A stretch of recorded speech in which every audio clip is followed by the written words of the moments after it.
All right, welcome to the Larry Elder Show. I am your special guest host, Carl Jackson, filling in for the great Eldersky. The number to call in, 888-971-7243, 888-971-7243.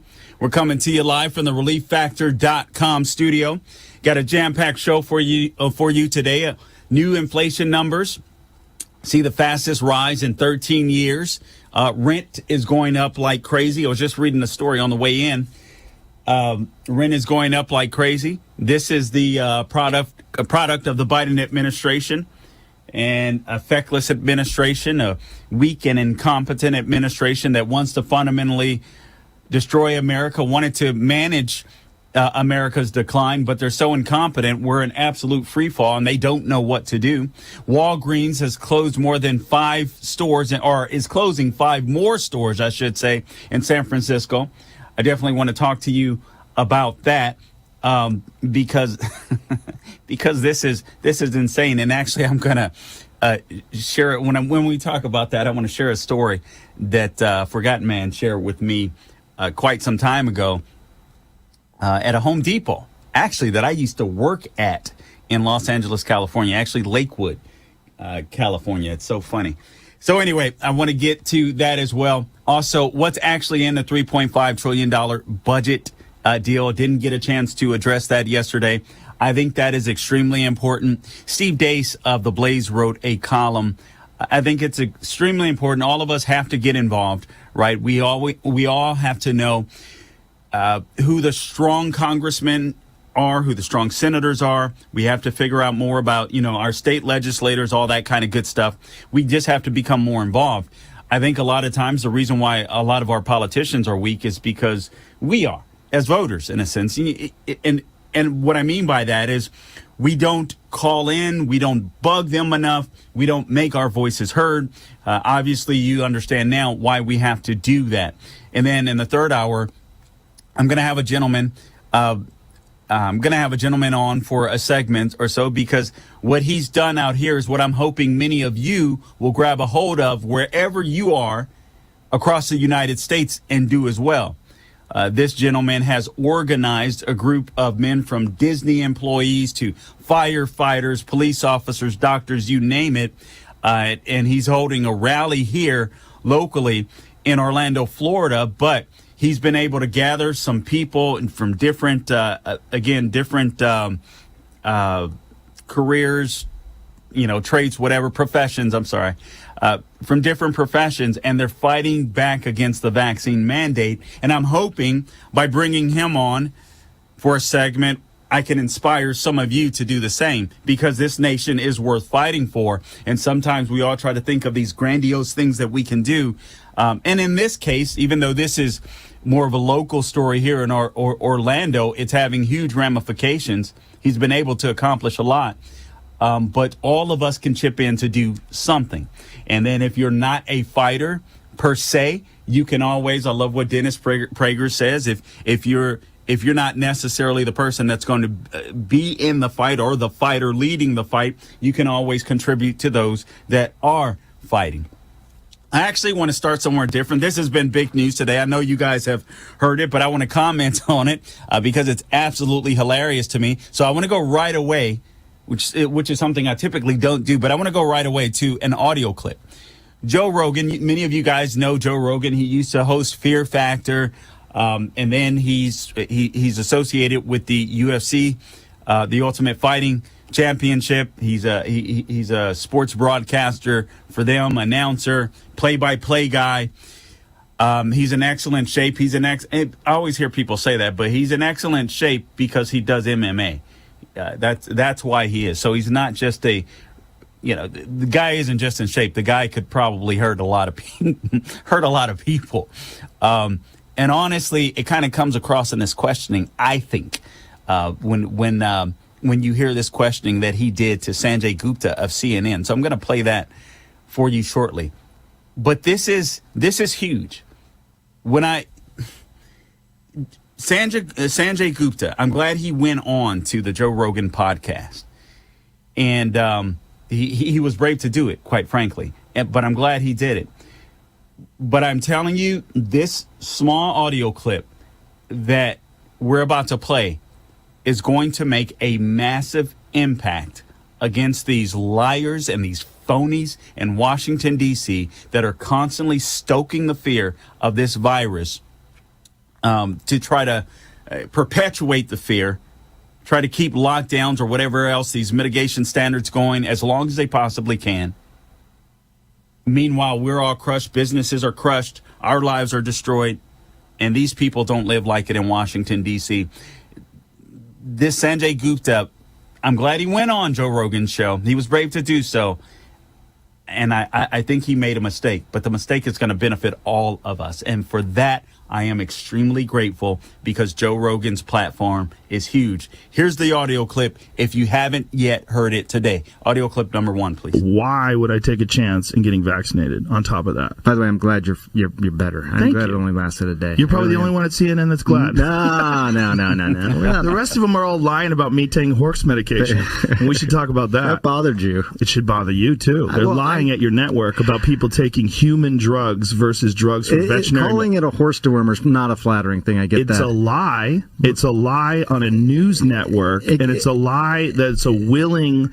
That's a lie that they're conscious of. It's not a mistake. Yeah. They're unfavorably framing it as veterinary medicine. Well, the FDA put this thing out. You saw that. Did you see that thing that the FDA put out? What did the FDA put out?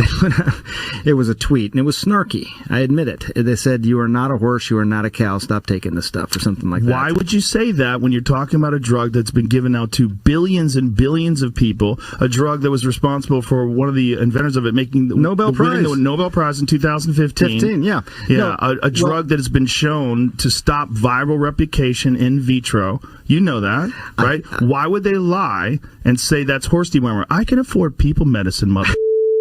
This is ridiculous. It's just a lie. I don't think anyone is thick. But don't you think that a lie like that is dangerous on a news network when you know that they know they're lying? You know that they know that I took medicine. Like, here it is. Yeah. This is ivermectin. You got it with right you. here. Somebody gave it to me. All right, hang on. The thing is, we're like going so fast. Like I feel like I'm missing. Do you think that's a problem that your news network lies?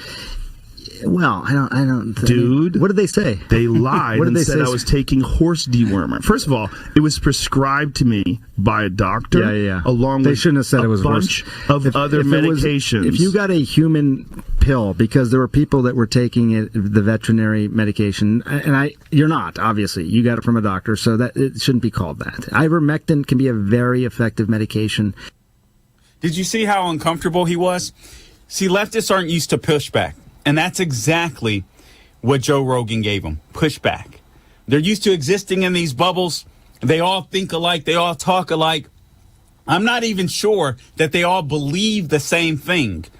But they're so cowardly that they just live to impress each other. Dude. Within these bubbles. Dude.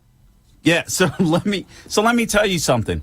This guy, Sanjay Gupta, I've watched him a couple of times on CNN. I've watched some clips, and I tried to, just try to stomach through it, honestly. I don't have a lot of respect for Sanjay Gupta because I believe that he deceives a lot of people as well. I believe CNN does that. And first off, the drug ivermectin, we know that it's a human drug. He knows that it's a human drug. Dude. And Joe Rogan, my goodness, called him out on it. Dude. And it's a good thing. And by the way, let me correct the record. The medicine for animals is called neuromectin, not ivermectin. So not only is CNN lying about it, they don't even have the decency to look up the correct drug for you. This is why we cannot trust the mainstream media. They just lie. Joe Rogan called him out. Good job, Joe.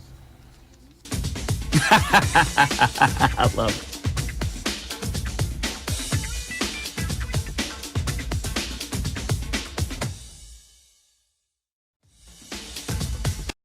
There's no doubt about it. America is in the middle of a culture war. The battle between left and right is real. One side believes in American greatness. The other wants to tear it down. The Salem Radio Network and the Salem Podcast Network is looking for a few warriors who are already fighting this war. This is your chance to nominate a person worthy of the honor of being Salem's Culture Warrior of 2021. Go to this show's website and click on the banner. Help us select Salem's Culture Warrior of the Year. Trending now on the Dennis Prager Show. I have never seen in my life the orchestrated hatred to a group of Americans as I am seeing now. It's orchestrated hatred. You are allowed to hate the unvaccinated. Even if the unvaccinated had COVID already, and there is no scientific reason whatsoever for them to take as minimal a risk as it is the vaccine. You are to hate these people. They are killers. They are killing you and themselves. This is this piece of crap governor of California on television. Keep up with what's trending. Subscribe on YouTube and at rumble.com. Trending now on the Mike Gallagher Show. To hear the White House press secretary blame Ron DeSantis and Greg Abbott and other Republican governors for playing politics by trying to preserve jobs, not let people get fired over the vaccine mandate. What's the political gain for a governor to stand up to a tyrannical machine and say, you're not going to fire people because they don't want to put a medicine in their arm? You can't try to draw that line in the sand and say, well, the government shouldn't do it, but businesses can. We're either going to fire people over a personal medical decision or we're not. You're splitting hairs when you say, well, now the government, Gary Kelly flat out said, we don't want to do this at Southwest Airlines. He knows that this is a work stoppage. What's happening at Southwest? It isn't weather. They're not having any computer glitches. They got people working who aren't going to show up, and they're going to try to send Southwest a message. And Gary Kelly, the CEO of Southwest, admitted it by saying, we don't want this. Biden's making us do it. The government's making us do it. These zealots in charge, the kind of tyrannical governors we saw putting lines in the Home Depot, and you can go to the garden section, but you can't go to the towel section, and all this crap. Put a mask on to walk to your table and take the mask off when you sit at the table. Like you can't spread COVID at the table, but you can when you're walking to the men's room. Are you kidding me? Would you stop it?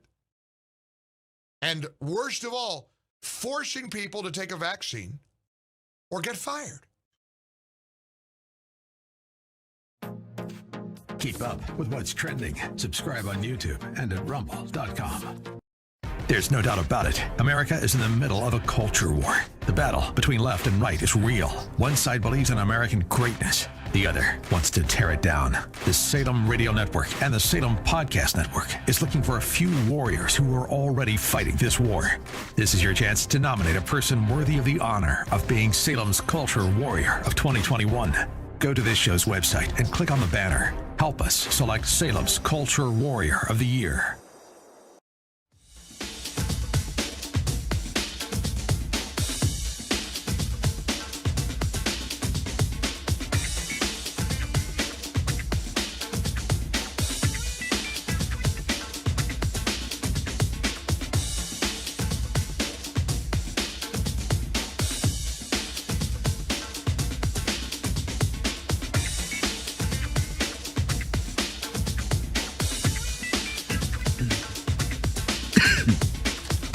All right, welcome back to the Larry Elder Show. The number to call in, 888-971-7243, 888-971-7243. We're coming to you live from the ReliefFactor.com studio. By the way, let me talk to you about Job Creators Network. Oh, and there's a short story I'm going to talk to you about in the third hour in regards to Job Creators Network. They are out putting in some work. They did a little something in New York that I want to tell you guys about, and I'm so proud of what they're doing, fighting for small business owners. All right, so here it is. After a year plus of lockdowns and mandates that crippled America's economy, Washington, D.C. still hasn't gotten the message. Small business owners are hurting while their big global competitors thrive. What's Washington's response? More talk of mandates, government spending, tax increases on small businesses, the same misguided policies of President Carter that led to soaring gas prices, record inflation, and job losses. Only one organization in America is fighting the war on small business being waged by President Biden and the Democrats. That is Job Creators Network. Job Creators Network is taking their message on the road. In October, the Bring Small Business Back bus tour may be coming to your town. Visit jcnbustour.com to see the tour schedule. And if you live in or around Atlanta, get your tickets to a special event with speakers you won't want to miss. Go to jcnbustour.com for more event info and future tour stops. All right. I'm sure you guys have heard this story, but I just want to share this with you because this is what happens when the left takes over. This is what happens when Democrats run your city and unfortunately your state, like we see in California, rising crime, theft, so on, etc. But this particular story struck me. Hat tip for Gat Man. Walgreens closes 5 more San Francisco locations amid ongoing retail theft. Now, Walgreens announced this on Tuesday that it's shutting down 5 additional stores because of the continued retail theft that is plaguing the city. And in fact, it isn't just the city, it's plaguing the state, but it's particularly high in the Bay Area, in San Francisco. Here's a statement from the Walgreens spokesperson. Due to ongoing organized retail crime, we have made the difficult decision to close 5 stores across San Francisco. The spokesperson went on to say each store will transfer prescriptions to a nearby Walgreens location within a mile radius, and we expect to place the store's team members in other nearby locations. Now, I got to stop right there and tell you, I don't understand how this is a difficult decision. This would be a really easy decision for me. I don't know if, do you guys know? Listen, Walgreens is huge, obviously. I don't know if they're individually owned as franchises. I have no clue. Or if it's just a major corporation and I don't know. But nonetheless, I'm sitting there thinking, okay, if I'm Bob and John running the store and I'm sitting there talking and I'm thinking, you know what, Bob, we are, 90% of our merchandise is being stolen. We can't afford to keep the lights on. I'm not sure if we can pay the lease to the building, assuming they lease the buildings and not pay them off. And we can no longer afford to pay our employees because we have no merchandise to sell. This is a pretty easy decision. But sadly, this is coming to a Walgreens near you, wherever Democrats are. So I'm going to urge you right now. You guys know of the supply chain shortages that are hitting America and supposedly the Biden administration is going to fix because, Pete Buttigieg is in charge of transportation and he's completely competent. So everything will be all good. So here's what I'm going to tell you. Make sure you get your Christmas gifts before the thieves beat you to it. I digress. Let me go back to the story. Organized retail crime, this according to the spokesperson for Walgreens, organized retail crime continues to be a challenge facing retailers across San Francisco, and we are not immune to that, she says. Retail theft across our San Francisco stores has continued to increase in the past few months to 5 times our chain average. During this time, to help combat this issue, we increased our investments, and listen to these numbers. During this time, to help combat this issue, we increased our investments in security measures in stores across the city to 46 times our chain average in an effort to provide a safe environment. But here's the deal. What security guard in their right mind is going to risk life and limb against multiple offenders? Let me tell you what I mean by that. If you're a security guard, maybe you deal with 1 or 2 thefts or so per day. But when you have people coming in willy-nilly all times of the day, just brazen, don't care because you have a weak government, a weak governor, you have a weak legislature in a sick and corrupt legislature in the state of California where people can just walk into stores, take stuff out. a security guard is not going to be able to handle that. And then that security guard has got to look and see, maybe you'll handle one guy or one lady. But when you got groups of people coming in, or when you have multiple people, maybe it's just a single individual multiple times a day, that security guard or guards have to look at those people and they have to make a determination. Is it worth it? Is it worth it? Guys, I'm telling you, you're going to be faced with the question. If you voted Democrat before, you're going to be faced with that question. Is it worth it? Is the high crime worth it? Is the high inflation worth it? I'm going to get into this. They have to increase the price of your Social Security check. You may be happy with that, but the problem is inflation is going to continue to go up, particularly if this spending bill gets passed. I'm also going to talk to you about some feckless senators. We're going to call them out by name. Thanks to Steve Dates, we're going to call them out by name, because if one of these senators is your senator, you need to call them. And I'm going to do the same. I'm not telling you to do something that I'm not going to do myself. But I look at this story about Walgreens. Listen, I'll tell you guys, and some of you guys know the story. I've been a thief. I've been a thief for 2 years of my life. I literally, and I'm not proud of it. I'm not saying it because, God forbid, I want anyone to go out and do that. But it's ironic that when God saved me, when God changed my heart, I became a small business owner.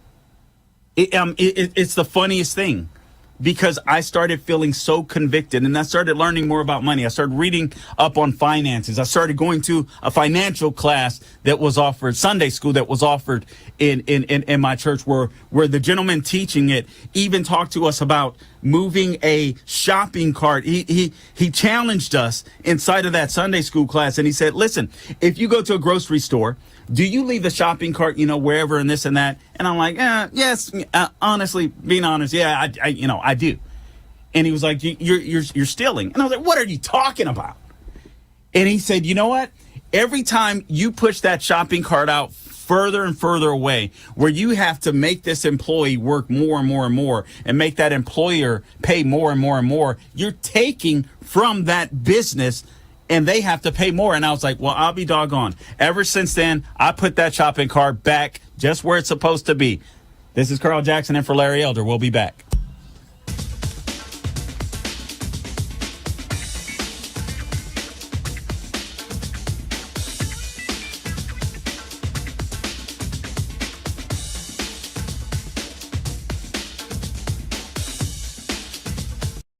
There's no doubt about it. America is in the middle of a culture war. The battle between left and right is real. One side believes in American greatness. The other wants to tear it down. The Salem Radio Network and the Salem Podcast Network is looking for a few warriors who are already fighting this war.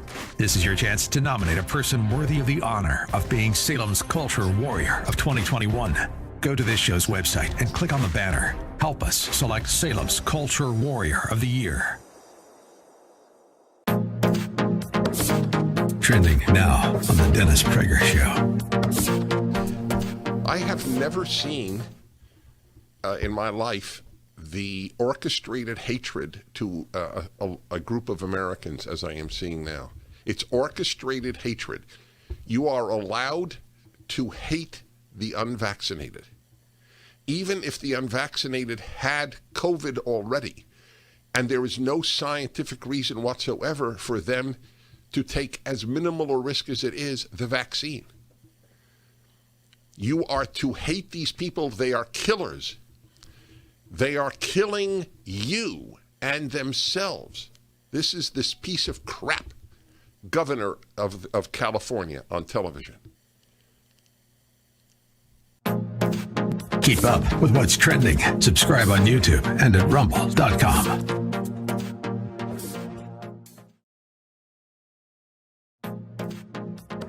Trending now on the Mike Gallagher Show. Bank transactions. The Democrats want the IRS to snoop around and check out what you're doing if you have a bank account with more than $600 in it. They want to get involved in your PayPal transactions. You're sending money to your kids. The IRS wants to know all about that. They think they can drag more money out of us Like the IRS and the Democrats' scheme is we got to figure a way to pay for all this crap.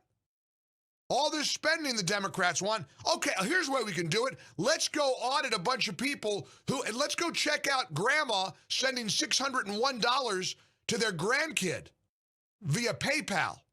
And when a reporter pointed out to Pelosi that Americans are livid about this, and is it going to stay in your reconciliation bill?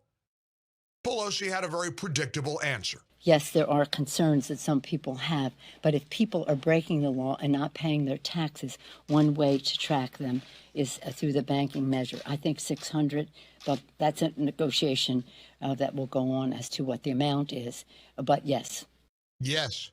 You think a multi-millionaire like Nancy Pelosi cares about a hardworking person being tracked by the IRS?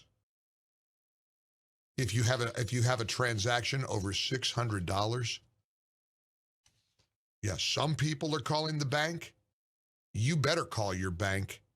You got a relationship with a local banker? You better call him or her, and you better demand there be a pushback. Keep up with what's trending. Subscribe on YouTube and at rumble.com.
All right, well, Mr. Larry Elder, thank you. Thank you. All right, welcome back to the Larry Elder Show. The number to call into the ReliefFactor.com studio is 888-971-7243. 888-971-7243. Why did I tell you the story about this Walgreens issue? Theft is important, and theft is important because it impacts everybody. And when I was young and stupid and doing things that I had no business doing, and I'm not, I mean, I would literally go out and actually, I'm not going to tell you what I would do, but it was, I just lived a stupid lifestyle for probably a couple of years, and I knew better. I was raised better than that. I was, my parents taught me, morals and values, biblical values. I was raised better than that.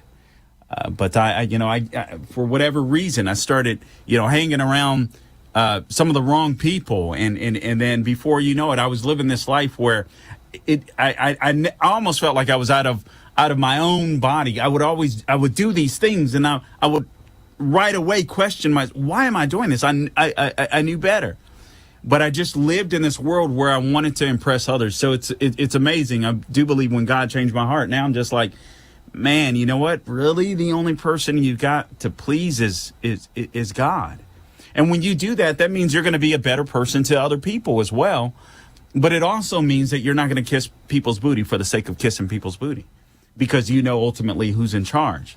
But theft affects us all. Later I learned, and I didn't realize this when I was younger, but later I learned that, okay, you go in, you steal an object, and someone's got to pay for it. These stores have loss prevention managers, loss prevention, security people or whatever. But ultimately, they figure out how much theft occurs in their store, and then they just raise the prices, and other people pay for it. But that's what the left does to us all the time. That's what they do to us via taxation. When I talk about taxes, I hear Republicans even talk. We say the word tax so much it just becomes it's meaningless. It doesn't mean anything. But when the government takes more than they should, when the government spends more than they should, they're stealing from you. And we've all got to pay for it. And that's why I call them thieves. The government doesn't have money unless they take it from you. And that's why we see soaring inflation. Guys, I'm telling you, and I said this before while I've been on Larry Elder's show, we're living the 70s. I hope you're bracing yourself. I'm not even playing with you. I hope you are bracing yourself, because I do believe that times are going to get a little more painful. But I do believe that we'll prevail in the end as long as we stay in the fight and continue to fight. Here's another story. Social Security inflation adjustment will rise by 5.9%, reflecting Carter years. We're there, guys. So Social Security's cost of living adjustment will be 5.9% for 2022. This reflects acceleration inflation in the U.S., the Social Security Administration announced on Wednesday. So every year, the Social Security Administration increases payouts to reflect the changes in price levels. So the 5.9% hike for 2022 is going to be the highest in 40 years. This comes as year-over-year inflation in the U.S. surges to 5.4%.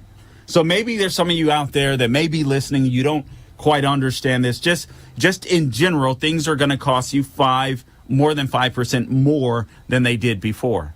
And that's just in general. Some things are going to be even higher. You go to the grocery store, you can look at gas. Those prices are surging even higher. So when the Biden administration says poor people won't get taxed, that's a lie. We don't have enough rich people in the United States to foot the bill. We don't have we don't have enough billionaires. We don't have enough millionaires. So obviously the people they have to go to is the middle class and the poor. So don't let them continue to lie to you. The Social Security Administration explained that the rate hike will affect 64 million Social Security recipients and 8 million supplemental security income beneficiaries.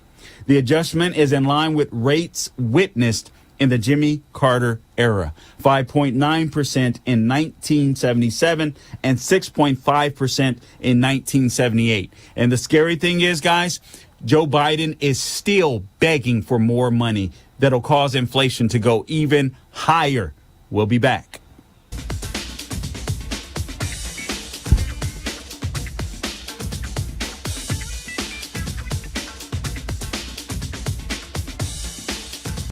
How 1 million children were placed with local foster families. Parents from all walks of life share their stories of overcoming the one-child policy by taking in orphans. Go to salemnow.com. I think this family can pick you up every time you fall. Every time I take one step forward. When Wright came in this morning, he wants to fight you. No one expected this out of him. Look for Salem Now in the App Store or go to salemnow.com. 57 Muslim states in the world, 1 Jewish state. Jewish people returning to the hills of Judea. There's hope here, if you know where to look for it. Look for Salem Now in the App Store or go to salemnow.com. Streaming on Salem Now. Tesla was a genius. His most amazing discoveries thought to be written in a lost journal. Now, in the right hands, it could revolutionize the 21st century. You can stop an earthquake. Doesn't that mean you could start one too? That's why that notebook should never fall into the wrong hands. Shall we stop this thing? Save the universe!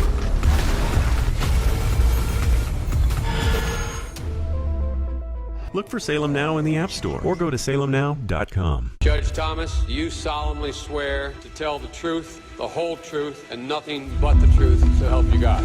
I do. I was under constant attack. You're not really black because you're not doing what we expect black people to do. This is the wrong black guy. He has to be destroyed. So you'd still like to serve on the Supreme Court? I'd rather die than withdraw from the process. Look for Salem Now in the App Store or go to salemnow.com. This is why we're fighting for the soul of America. You should be able to share ideas without fear of being fired from your job or shouted down. You are not to be heard. This is one of the few things we have no precedent for in the United States. You have the right to remain silent. Look for Salem Now in the App Store or go to salemnow.com. There's no doubt about it. America is in the middle of a culture war. The battle between left and right is real. One side believes in American greatness. The other wants to tear it down. The Salem Radio Network and the Salem Podcast Network is looking for a few warriors who are already fighting this war. This is your chance to nominate a person worthy of the honor of being Salem's Culture Warrior of 2021. Go to this show's website and click on the banner. Help us select Salem's Culture Warrior of the Year. This is Albert Mohler for Townhall.com. The editorial board of the Los Angeles Times has put forward a horrifyingly honest argument about abortion. The headline it ran was this: "The right to an abortion means the right to have it for any reason." They intend for abortion to be available for any reason, at any time, or for no reason. Their focus was a law passed in 2017 by the legislature in Ohio, a law that seeks to prevent abortion on the grounds that the unborn baby has been diagnosed with Down syndrome. The editorial board of the Los Angeles Times is saying that it is wrong to try to protect unborn babies that are diagnosed with Down syndrome by such a law. Why is it wrong? Because, says the editorial board, it interferes with what is a greater good than human dignity in the womb. And that means a woman's absolute autonomy, and what the paper claims is her constitutional right to destroy the life within her. Like I said, this editorial is honest. It's also horrifying. I'm Albert Mohler. Publicpolicy.pepperdine.edu.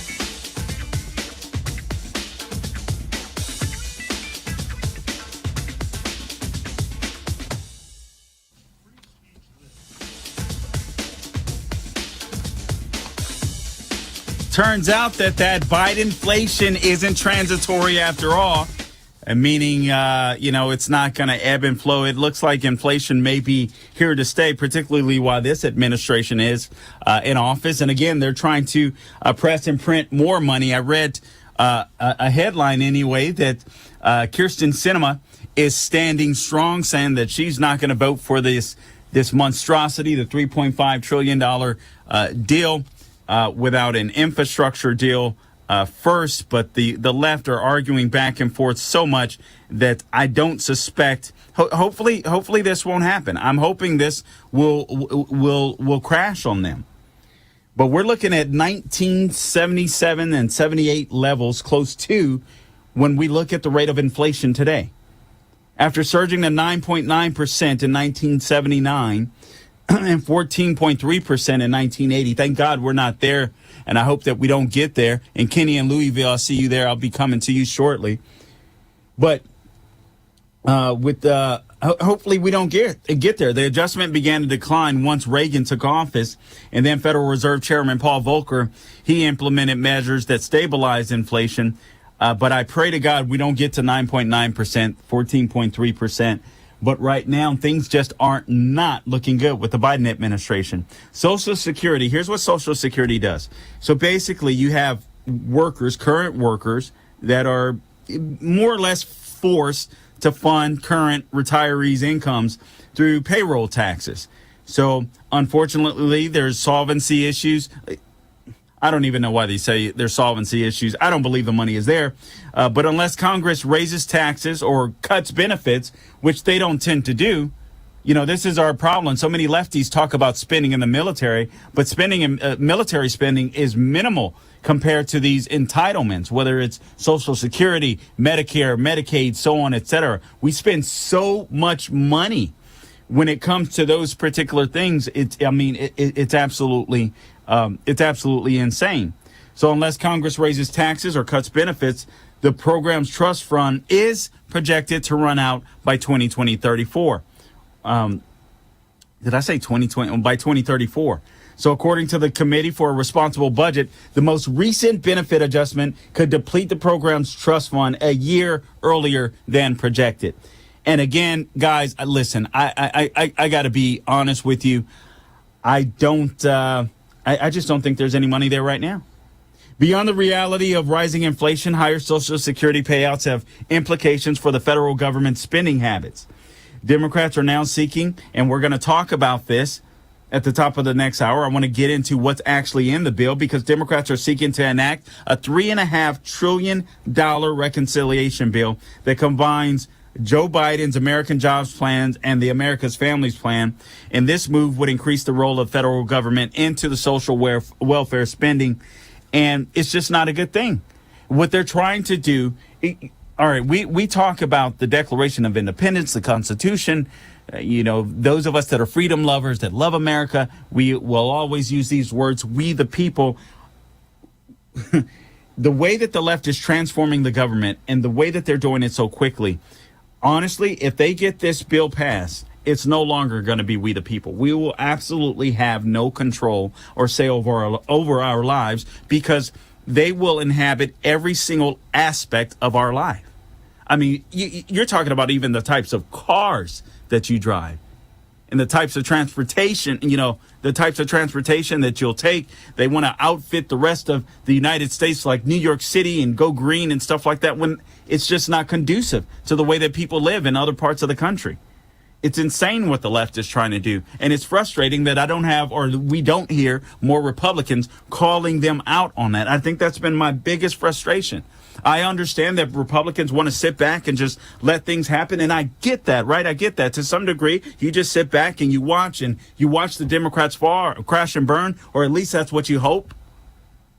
But what if we could start advancing our ideas now ahead of 2022? What if we could give not just the Republican base, what if we could give independents that are starting to wake up, Democrats that are starting to wake up, something to look forward to? We're the Republicans that are doing that. They're getting harder and harder to find. And we are really in scary times. In addition to that, Biden inflation is stealing Christmas. The prices of toys are soaring, bikes, electronics, sports equipment, even pets. It's insane. I'll get into that shortly, but let me take a call real quick. Let's go to Kenny in Louisville, Kentucky. Kenny, welcome to the Larry Elder Show. You got the mic. Hey Carl, this is awesome. This is great. Listen, sometime tonight, give us your call letters on where you're going to be, and how we can listen to you, because you've been awesome. Thank you. I wanted to comment on the CNN bigwigs. If any one of them wakes up tomorrow morning with a sore throat and fevers and chills, they're going to be saying, "Hey, call that Joe Rogan guy and find out what he took." You know, and George Soros, same thing. Anyway, if the love of your life gets sick, you're not going to give a damn about. You're not going to give anything about Democrats or Republican opinions. You're going to want the love of your life to live. Now, I got horses. I'm 74 years old. I've lived through the inflation of the 70s. And ivermectin and Pace Farm, you get it all over your hands when you squirt it up in your horse's mouth. And sometimes it might get in if you bite your fingernails. But my point is, we all are smart enough to know that same drug can be available. It's a malaria drug, if I'm correct. Right. Third world people. Nobody in our Democrats don't seem to care about third world people that are constantly sick and never know when they're going to wake up and hardly be able to lift their heads. I've been pretty sick with flus in my lifetime. I'm 74 years old. What the heck? I mean, when you're that sick, you're sick. You need a remedy.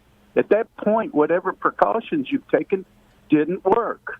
And you live to be my age, you're going to get a flu every now and then. My little grandson bumped his head the other day, and he said, "Grandpa, I bumped my head." I said, "Well, honey, you live to be as old as me. You're going to bump your head every now and then." Ken, listen, give your call letters. So I will. Ken, we're running. We're out of town. Out of time. Thank you, Ken. Love you too. God bless you, man. This is Carl Jackson and for Larry Elder. We'll be back on the other side.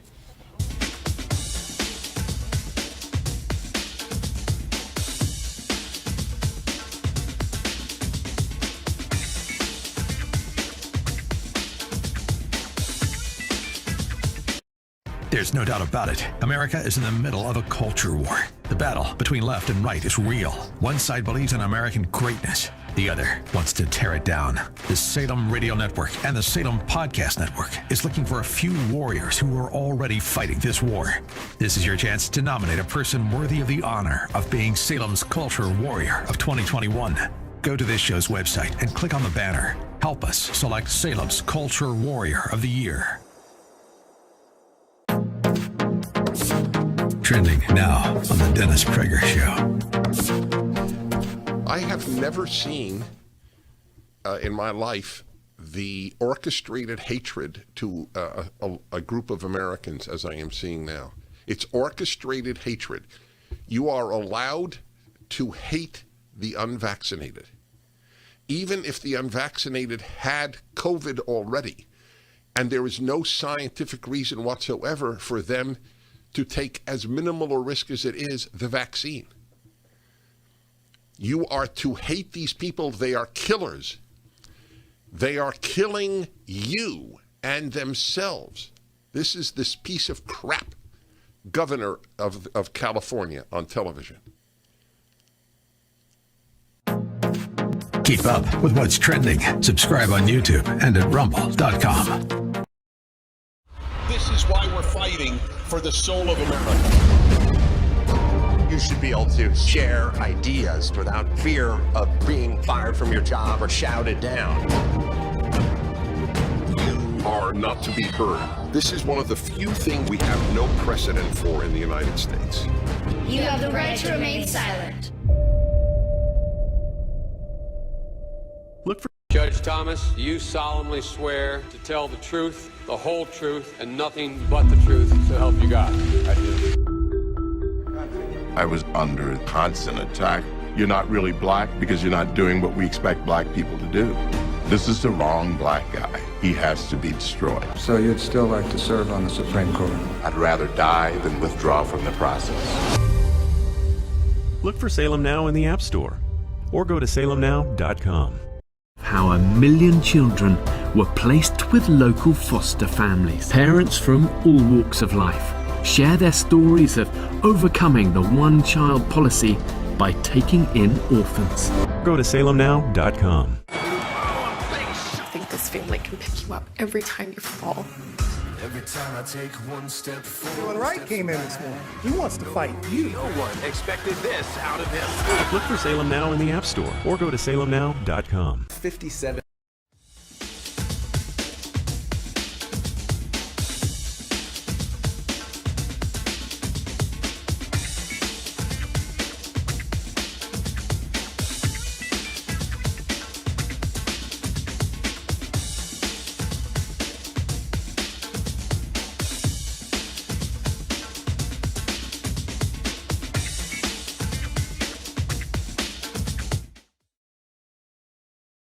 Share this on my own Facebook and Twitter.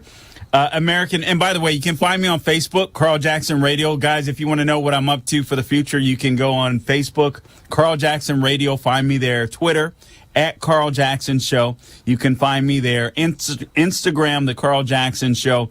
And I will be working with Salem in the future for a podcast, and I will be sitting in when they'll have me for Dennis Prager, Larry Elder, and perhaps even others. So you will be able to find me. As far as call letters where I'm at now, theanswerorlando.com, WORL in Orlando, Florida, WORL, AM 950, The Answer.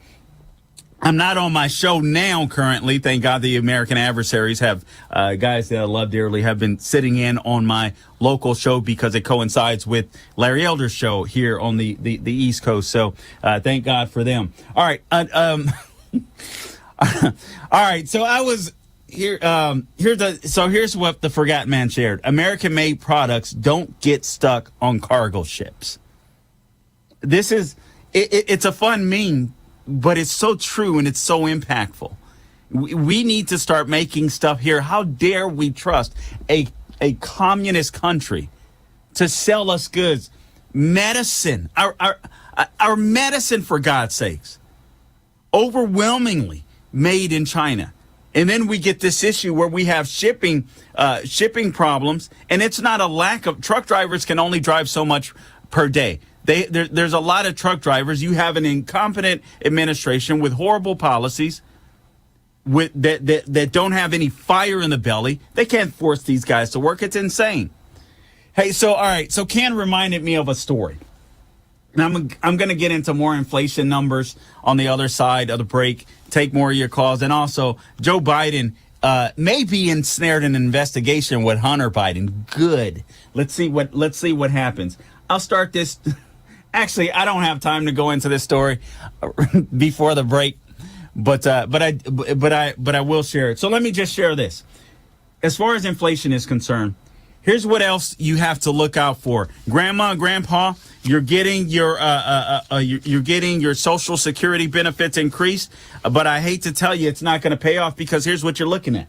Right now for toys, games, children's vehicles, 5.8%. Now, understand this is a Christmas menu per se, but this is bleeding over to all aspects, commodities, so on, etc. Sporting and athletic goods are up 12%.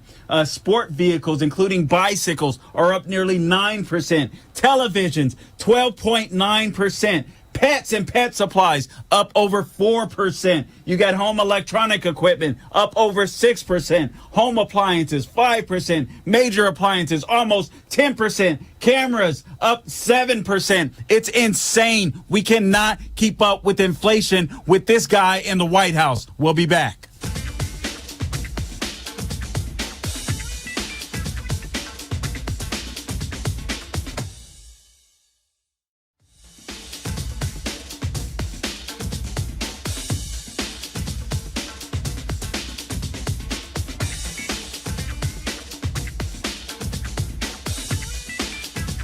Judge Thomas, do you solemnly swear to tell the truth, the whole truth, and nothing but the truth, so help you God? I do. I was under constant attack. You're not really black because you're not doing what we expect black people to do. This is the wrong black guy. He has to be destroyed. So you'd still like to serve on the Supreme Court? I'd rather die than withdraw from the process.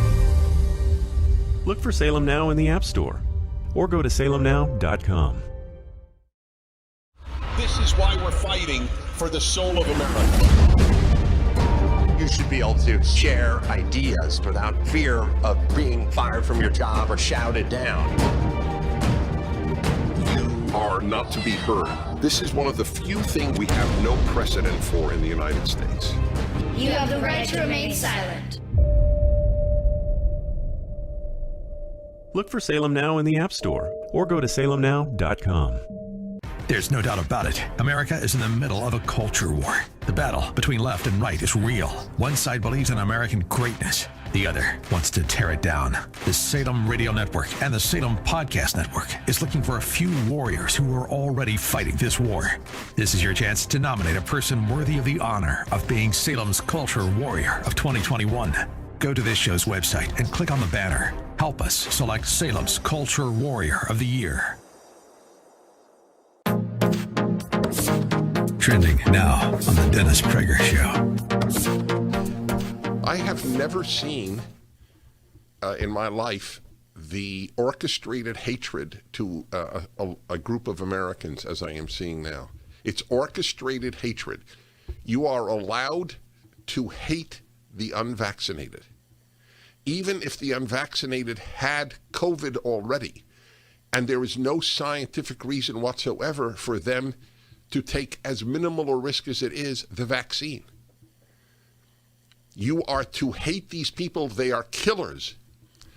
They are killing you and themselves. This is this piece of crap governor of California on television. Keep up with what's trending. Subscribe on YouTube and at rumble.com.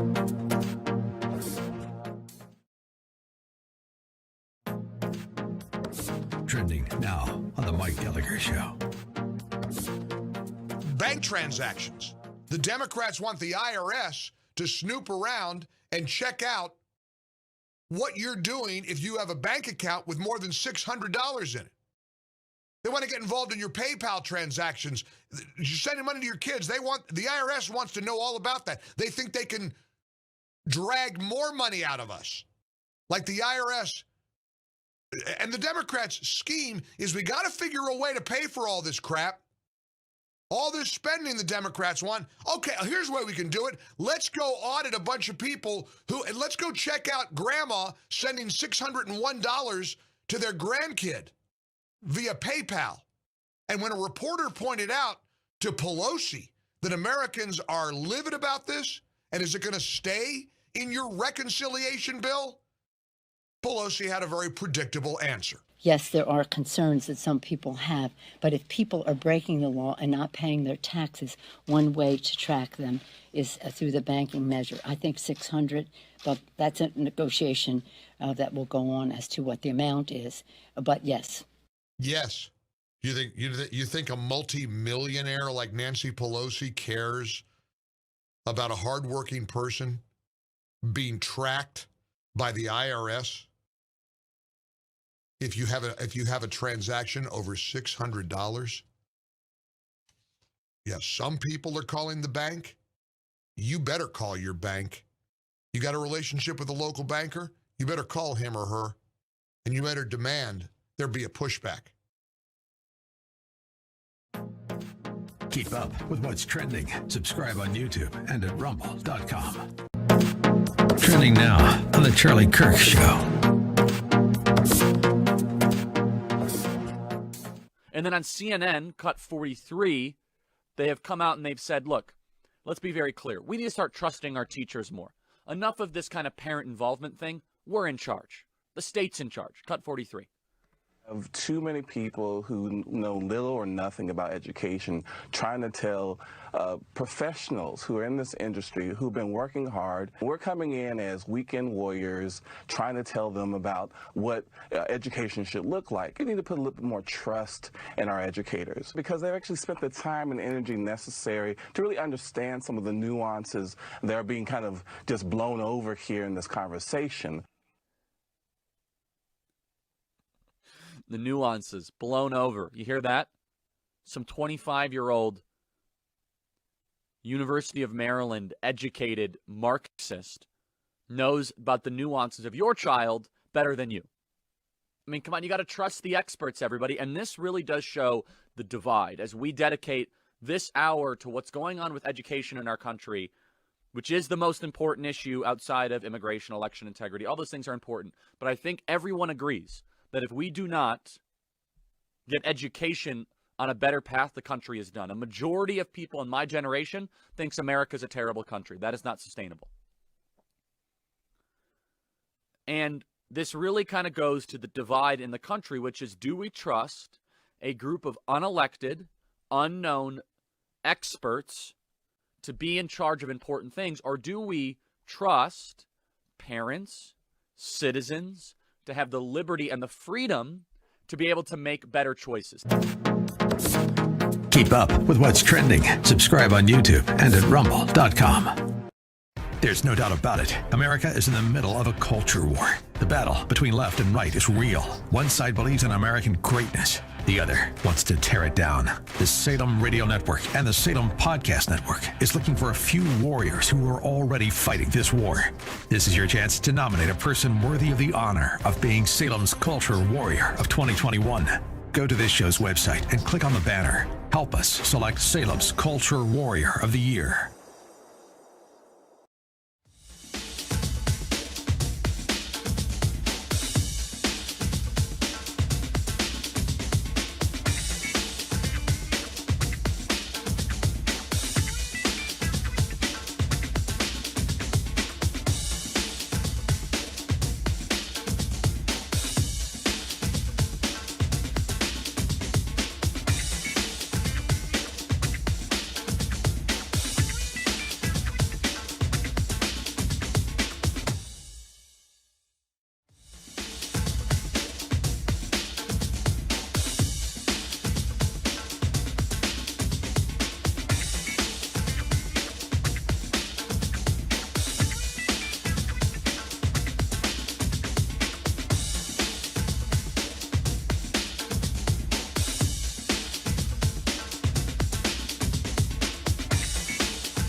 Live from the ReliefFactor.com studio. The number to call in, 888-971-7243, 888-971-7243.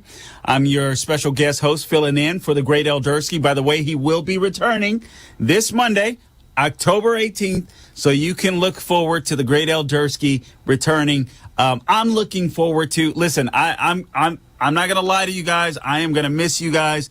I'm going to miss Larry Elder's staff. He has an amazing team. Just a great group of guys, but behind him that I've grown attached to as well. Just an amazing team. Great group of guys.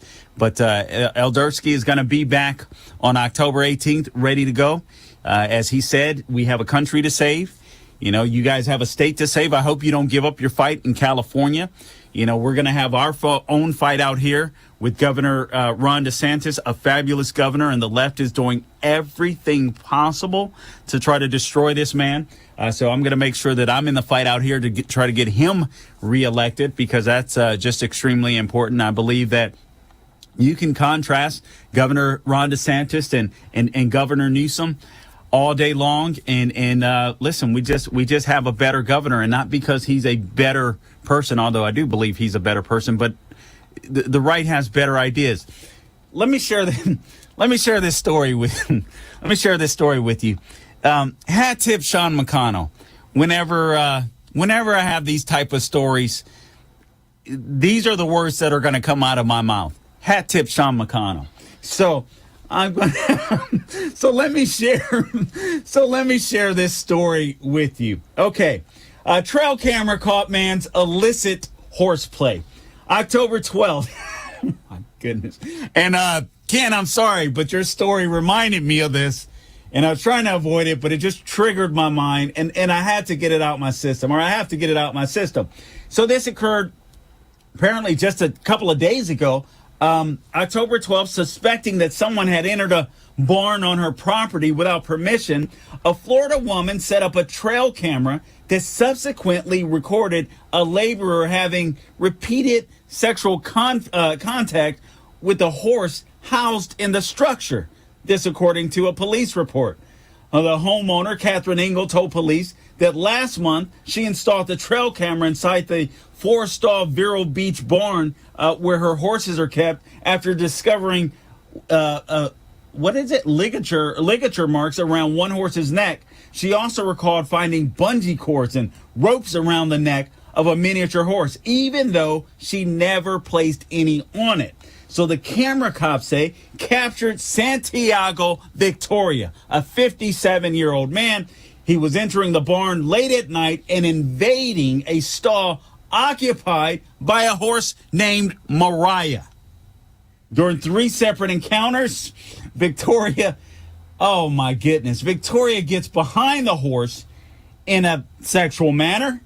And this is according to the arrest affidavit. The Indian River Sheriff's Office affidavit provides a graphic account of Victoria's alleged illicit conduct inside the barn. Engel identified Victoria as the suspect, telling cops that he worked for a welding company that parks vehicles on the same property where the barn is situated. So when cops Friday confronted Victoria at his residence, he reportedly admitted to having intercourse with the horse, but could not remember how many times. Investigators say Victoria also acknowledged that he did not have permission to be inside the barn. Seen above? All right, so I don't need to read this. It's a picture that's seen above. But I sat here and it was a miniature horse. The guy was in love with a miniature horse. Apparently he had a fetish with a miniature horse. But I sat here thinking, Republicans don't do this. I guarantee you this guy votes Democrat. I guarantee you this guy. As a matter of fact, I suspect what was happening. I suspect what was happening was he was auditioning. Sean, I kid you not. I am convinced he was auditioning to be on the next cover of the DC comic book. He wants to be the next Superman. There's no doubt about it. I guarantee you that guy is a Democrat. That was all for absolutely nothing. But anyway, Ken, you reminded me of that. Sorry, had to get that out of my system. Yes, you're right, Sean. So did he. All right, listen. CBS News reports the 7-year high in gas prices. There's an audio clip that I want you guys to hear because I want you guys, again, I'm going to keep bashing Biden on top of the head because he deserves it. This isn't a man that deserves to be in the White House. This is honest, and I'm going to get into the story about this corruption. The corruption is insane. We all know it. We all know it. Just going back, if I could just go back to this story with ivermectin just quickly. Again, let me just recount my story. So I get sick, I get COVID. I'm feeling, I'm asthmatic. So it's, after a couple of days like an idiot, I went out and I worked more and more and more. And, I thought I could handle it. I'm young. I'm, this and that. And I'm out. I work outdoors a lot. I'm very physical and stuff like that. So I'm like, hey, I'm fine. I'll be fine. I'm in, decent shape and this and that. And like an idiot, I worked too hard. And then it started kicking my butt. I got to a point where I could barely breathe. And honestly, I got to a point where even I sat up in the bed at night and I was just having a very difficult time breathing. And I said, listen, I may have to go to the doctor. And thank God, a family friend that happens to be a doctor subscribed ivermectin for myself and my family, but ivermectin and I was taking zinc and vitamin D. I continue to take zinc and vitamin D. Another thing I took that I forgot to share with you guys before, and now it's been reported that it does help. I began taking baby aspirin. Now, I'm not telling anyone to take this stuff without, consulting your doctor or whatever. I'm not a doctor, but I am telling you what worked. So I began taking zinc, the ivermectin. I took prednisone for the steroid, so zinc, ivermectin, prednisone for the steroid, and AZ pack, azithromycin is what I took as well. And I took those together. I took them all together one evening, and I was taking some of the vitamin C and D and stuff like that, and zinc, and it was getting me through, but it wasn't quite enough because obviously I had it, and I'd had it for a few days, without doing anything with it, knowing that I had it and just going out and acting stupidly. And so one night it really hit me hard. So I took all those in conjunction together, and I went from going to bed at night and thinking like, oh my goodness, I may need to go to the hospital, to waking up in the morning and feeling like a new man. And I'm talking about a difference in, several hours, but I don't know, 5, 6 or so hours. It wasn't long. So in that short period of time, I went from thinking I'm going to need to go to the hospital to thinking, man, I don't need the hospital. I'm good. Now, I still felt weak. I had the bone ache. I had all of that stuff. I felt like an ant could beat me up for about 2 weeks. So I had all of that stuff, right? But I survived. And the breathing issue, again, I'm asthmatic. The breathing issue was resolved within hours. So I look at what the media does in not reporting the facts on the Biden administration, whether it's with COVID, whether it's with inflation, and constantly providing cover for this man. And I just look at how many lives. When I see these inflation numbers, it isn't just about numbers to me. I'm sitting there thinking, how many livelihoods is this man destroying? When I look at this situation with Sanjay Gupta being busted on Joe Rogan's show, and we're going to play that clip again, but when I see Sanjay Gupta being called out on Joe Rogan's show, I'm thinking, how many people did these people allow to die, knowing doggone well that ivermectin works? And they're lying to people, telling them, oh, it's you're taking a medicine for horse. That's neuromectin. It's neuromectin for animals, all right? We'll be back.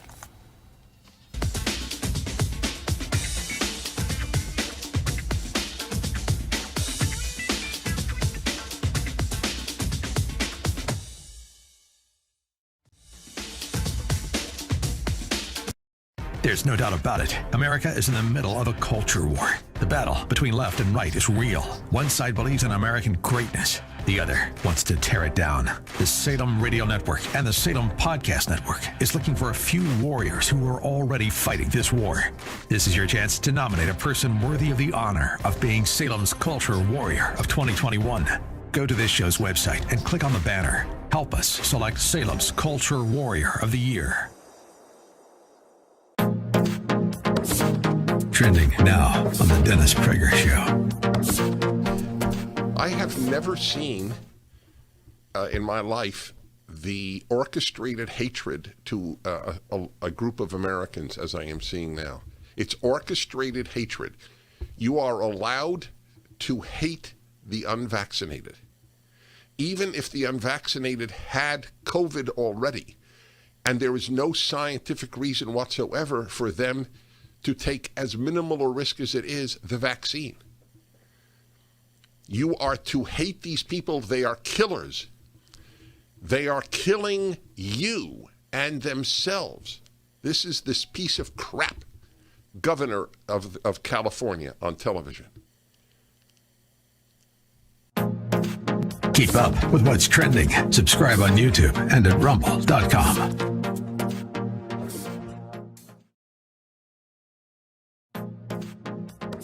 Trending now on the Mike Gallagher Show.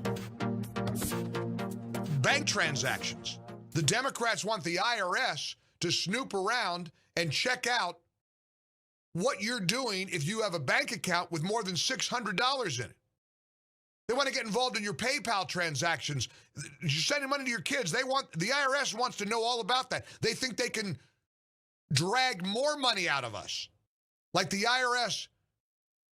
And the Democrats' scheme is we got to figure a way to pay for all this crap. All this spending the Democrats want. Okay, here's the way we can do it. Let's go audit a bunch of people and let's go check out grandma sending $601 to their grandkid via PayPal. And when a reporter pointed out to Pelosi that Americans are livid about this, and is it going to stay in your reconciliation bill?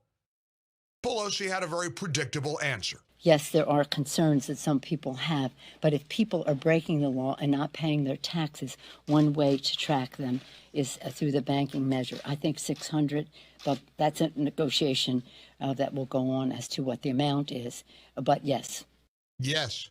You think a multi-millionaire like Nancy Pelosi cares about a hardworking person being tracked by the IRS? If you have a transaction over $600, yes, some people are calling the bank. You better call your bank. You got a relationship with a local banker? You better call him or her, and you better demand there be a pushback. Keep up with what's trending. Subscribe on YouTube and at rumble.com.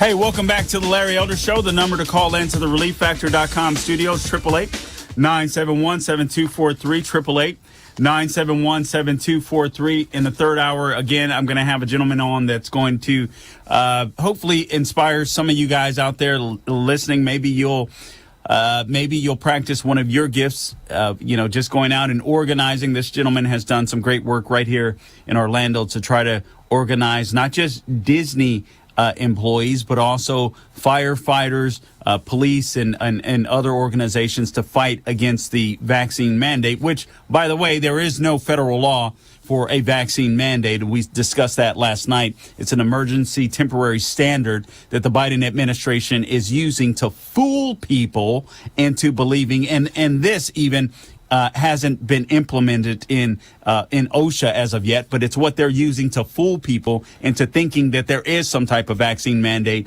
and it's giving major corporations cover to be able to play this game, and they're going to be hurt. They're going to be hurting people. There's a headline of some Navy members are going to be, it looks like, kicked out of the military as a result of this vaccine mandate that, again, doesn't exist. But in the military, they got to follow. I know it's a harder situation in the military, but listen, at some point we gotta stand. We gotta stand.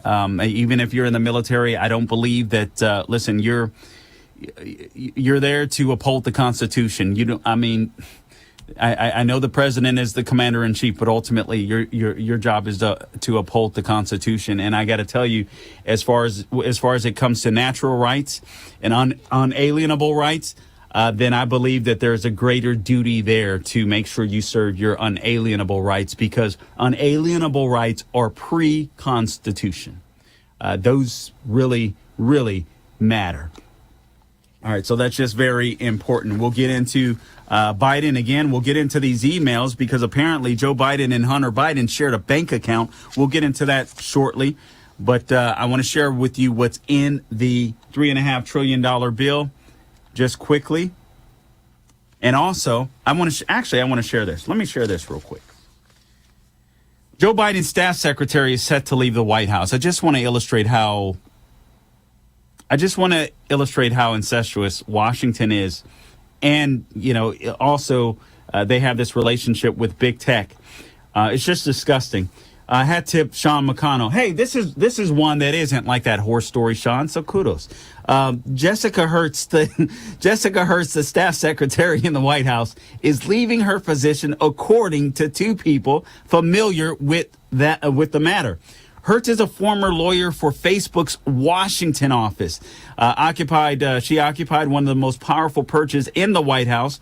She controlled the flow of the paper and documents that reached Biden's desk. She is one of the first senior White House staffers to leave the administration, which, of course, we all know hasn't hit the 10-month mark, but has been doing extraordinary damage to the United States of America. No one knows who's going to replace her at this time.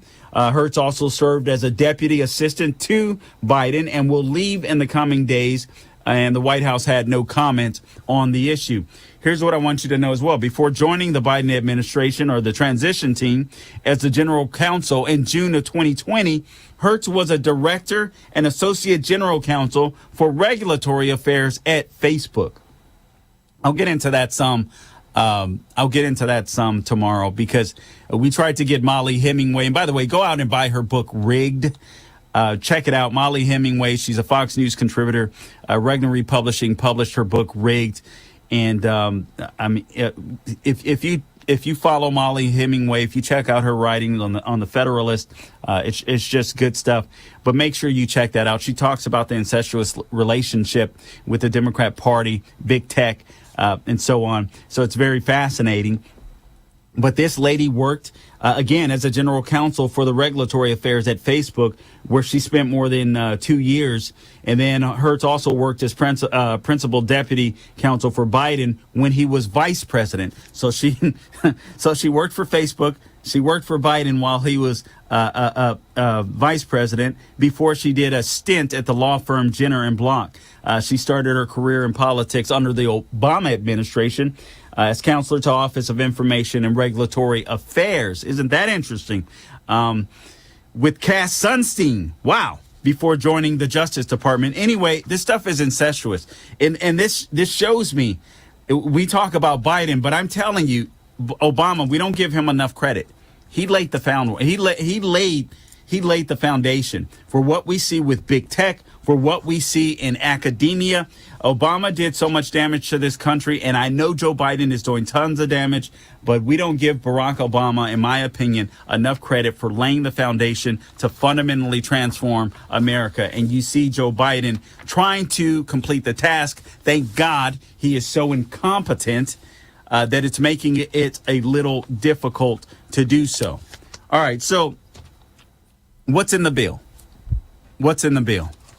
And this is important because constantly I'm hearing people, even on our side of the aisle, constantly talking about this bill and talking about the money, and all of that is important. Debt is important. And we spoke about this yesterday, and I get it. I understand how important debt is. Trust me, I get it. And that is important. We just talked about inflation. But what we're not talking about enough is what's actually in the bill. And I believe, quite frankly, Democrats, this is a game they're playing, and I think we're falling for it. I got to be honest with you. That's a hard word to say. I respect Kyrsten Sinema, R-E-S-P-E-C-T. I respect Senator Kyrsten Sinema. Joe Manchin, I do. I appreciate him standing strong, but I feel like there's a kind of a bait and switch when it comes to Joe Manchin. I feel like we get caught up in this numbers game, and he plays a part in that. And we start talking about the money and spending, which, again, is important. I'm not minimizing that. The cost is very important, but we don't realize, even if they just got the $1.2 trillion infrastructure bill, or the $1 trillion, whatever it is, there are a lot of things that are attached to that bill that will fundamentally transform America. And I just don't feel like enough people are talking about it. So I just want to go through that. And guys, I see you out there. I see Sharon in Florida. I'll be going to you next once we go to the lines. I see you out there, Alexander. So I appreciate you guys being out there. But I want to share this. I want to share this with you. I want to start here. Biden's budget includes commissioning climate police at the cost of $8 billion to create a cabal of federally funded climate police called the Civilian Climate Corps, who will conduct progressive activism on taxpayers' dime. The climate police, guys. Do you understand? I just told you, we spoke about this the other day, how these electric vehicles are far more damaging to the environment than the combustible engine, cars that run by combustible engine. Not to mention, you got slave labor going on, or child slave labor happening in the Congo to produce these batteries, and we're relying on China. It doesn't get any worse than that. We'll be back.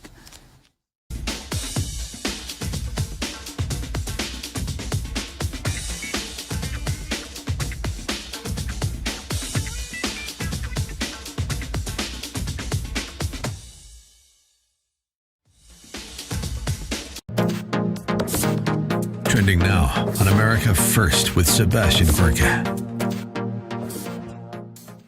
The image of Superman in a homosexual kiss. Because DC Comics, I guess they don't want to sell comics. And now the new Superman, the son of Kal-El, is going to come out as gay, or as Jeff pointed out, I guess he's bi, right? Whatever, who cares? But here's the bottom line. This is beautiful. I hope Media Matters is writing this one up. Hey, Zachy Poo, are you typing? How many homosexuals, how many gay people are there in society? 1%, 1.5%. Let's be generous. Let's double it. 3%! 3% of America are gay. And the gay people I know, they don't rub it in your face. It's just a thing they do. It's private. It's not an agenda they gotta ram in your face. Say, look, this is me. It's the radical fraction of that 2%. The loud screamers. The identity politics harridans. So why are you trying to placate a fraction of 2%? It's dumb business sense, really. Means you're weak. It's not courageous to have a gay Superman. It's the opposite. You're a panderer. R.I.P. Commander Bond. R.I.P. Kal-El. Rest in peace, Superman. Keep up with what's trending. Subscribe today at rumble.com. Trending now on The Charlie Kirk Show.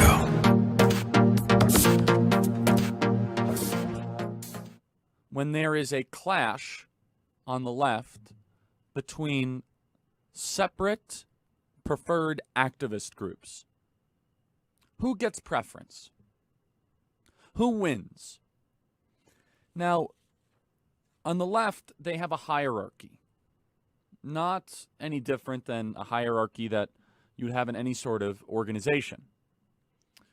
You see, when the left has a moment of disagreement or conflict, it is very important to realize that there is a structure of what matters more than something else. I wrote a piece for humanevents.com where I wrote, it was literally called, "This Matters More Than That." Now, a great example of this is when Fauci, the lockdown artist, the anti-freedom activist, mad scientist, who is the best example of the technological and scientific elite that the left worships. When he was even confronted by a talk show host, where they asked Fauci, they said, "So do you think that young people should stop hooking up via Tinder and basically having very promiscuous relationships?" And Fauci said, "Well, you have to understand there's some risk to that."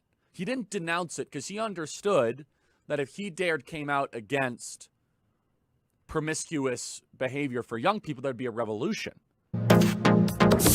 Keep up with what's trending. Subscribe on YouTube today.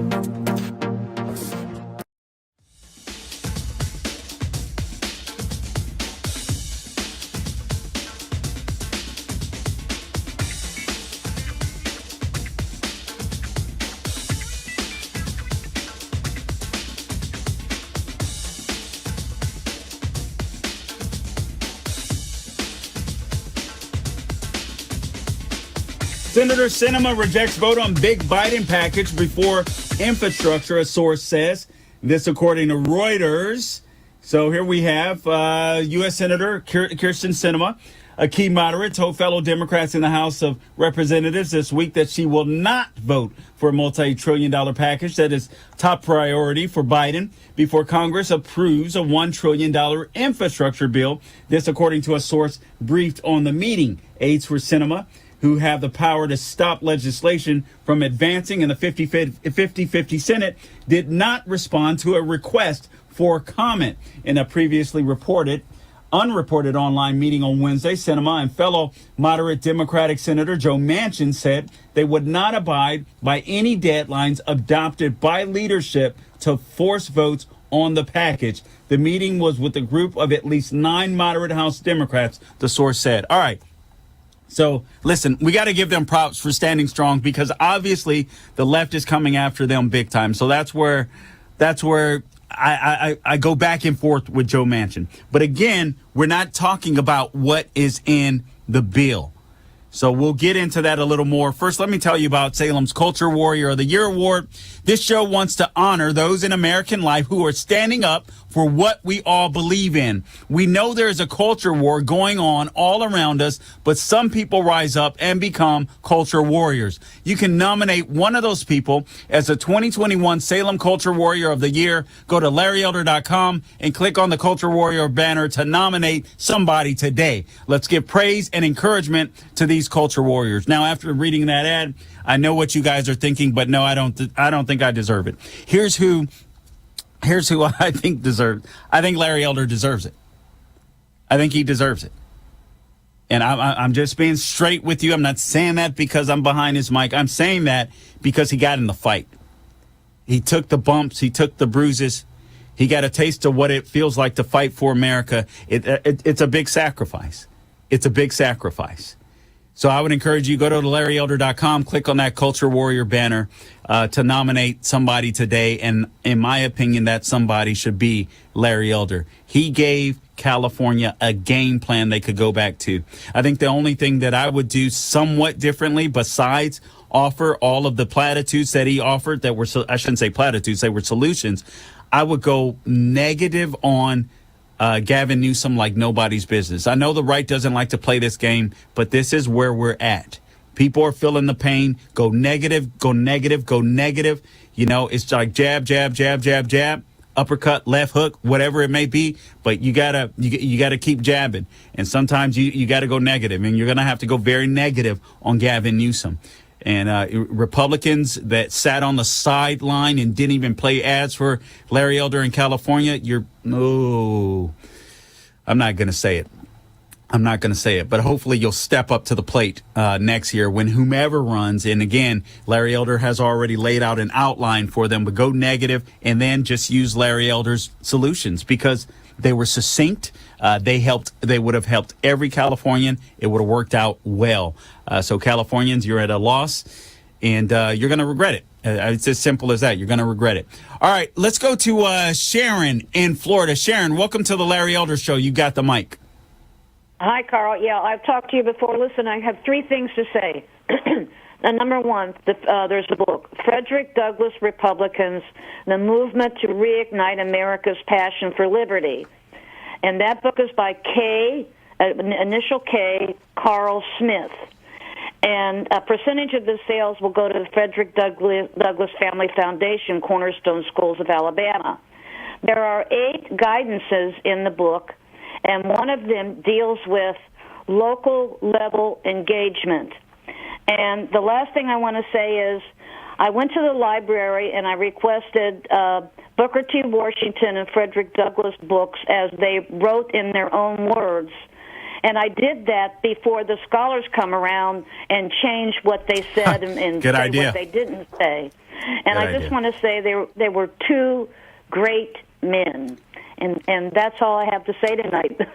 Hey, give me the name. There's no time.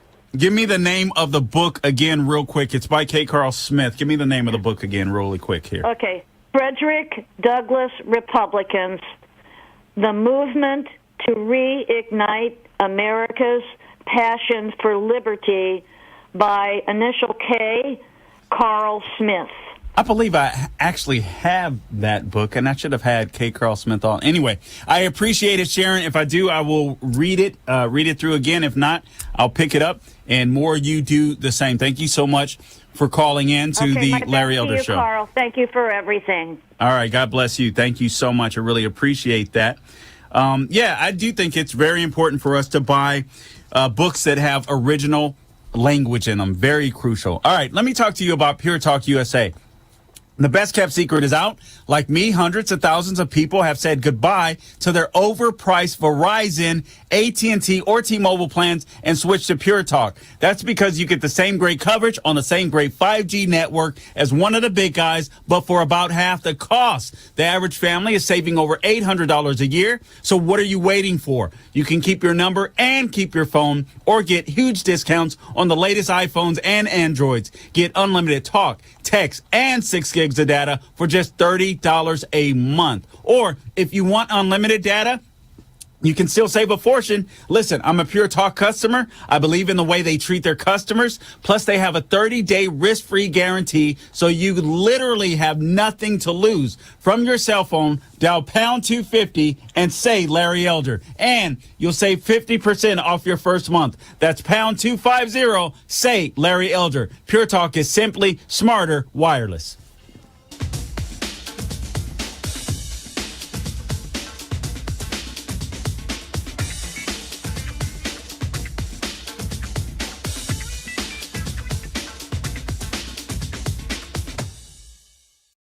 There's no doubt about it. America is in the middle of a culture war. The battle between left and right is real. One side believes in American greatness. The other wants to tear it down. The Salem Radio Network and the Salem Podcast Network is looking for a few warriors who are already fighting this war. This is your chance to nominate a person worthy of the honor of being Salem's Culture Warrior of 2021. Go to this show's website and click on the banner. Help us select Salem's Culture Warrior of the Year. Trending now on the Dennis Prager Show. I have never seen in my life the orchestrated hatred to a group of Americans as I am seeing now. It's orchestrated hatred. You are allowed to hate the unvaccinated. Even if the unvaccinated had COVID already, and there is no scientific reason whatsoever for them to take as minimal a risk as it is the vaccine. You are to hate these people. They are killers. They are killing you and themselves. This is this piece of crap governor of California on television. Keep up with what's trending. Subscribe on YouTube and at rumble.com. Judge Thomas, do you solemnly swear to tell the truth, the whole truth, and nothing but the truth, so help you God? I do. I was under constant attack. You're not really black because you're not doing what we expect black people to do. This is the wrong black guy. He has to be destroyed. So you'd still like to serve on the Supreme Court? I'd rather die than withdraw from the process. Look for Salem Now in the App Store or go to salemnow.com. This is why we're fighting for the soul of America. You should be able to share ideas without fear of being fired from your job or shouted down. You are not to be heard. This is one of the few things we have no precedent for in the United States. You have the right to remain silent. Look for Salem Now in the App Store or go to salemnow.com.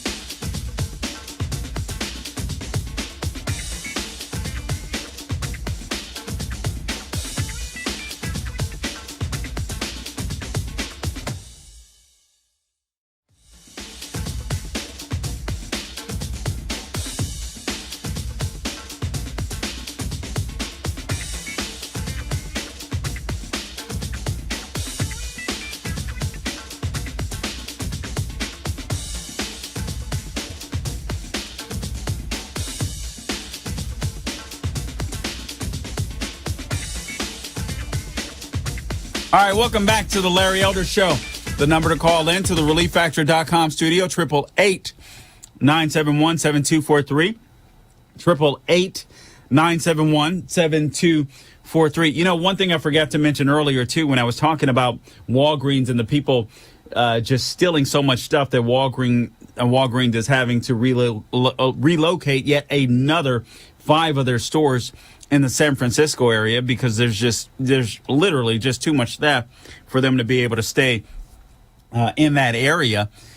Forgotten Man had told me a story about just Home Depot, shopping in Home Depot. He was in there, if I recall correctly, to buy some type of power tool, if I'm not mistaken. And then basically he watched as a gentleman walked out of the store with the same type of tool, and he couldn't be stopped because it was only worth so much money.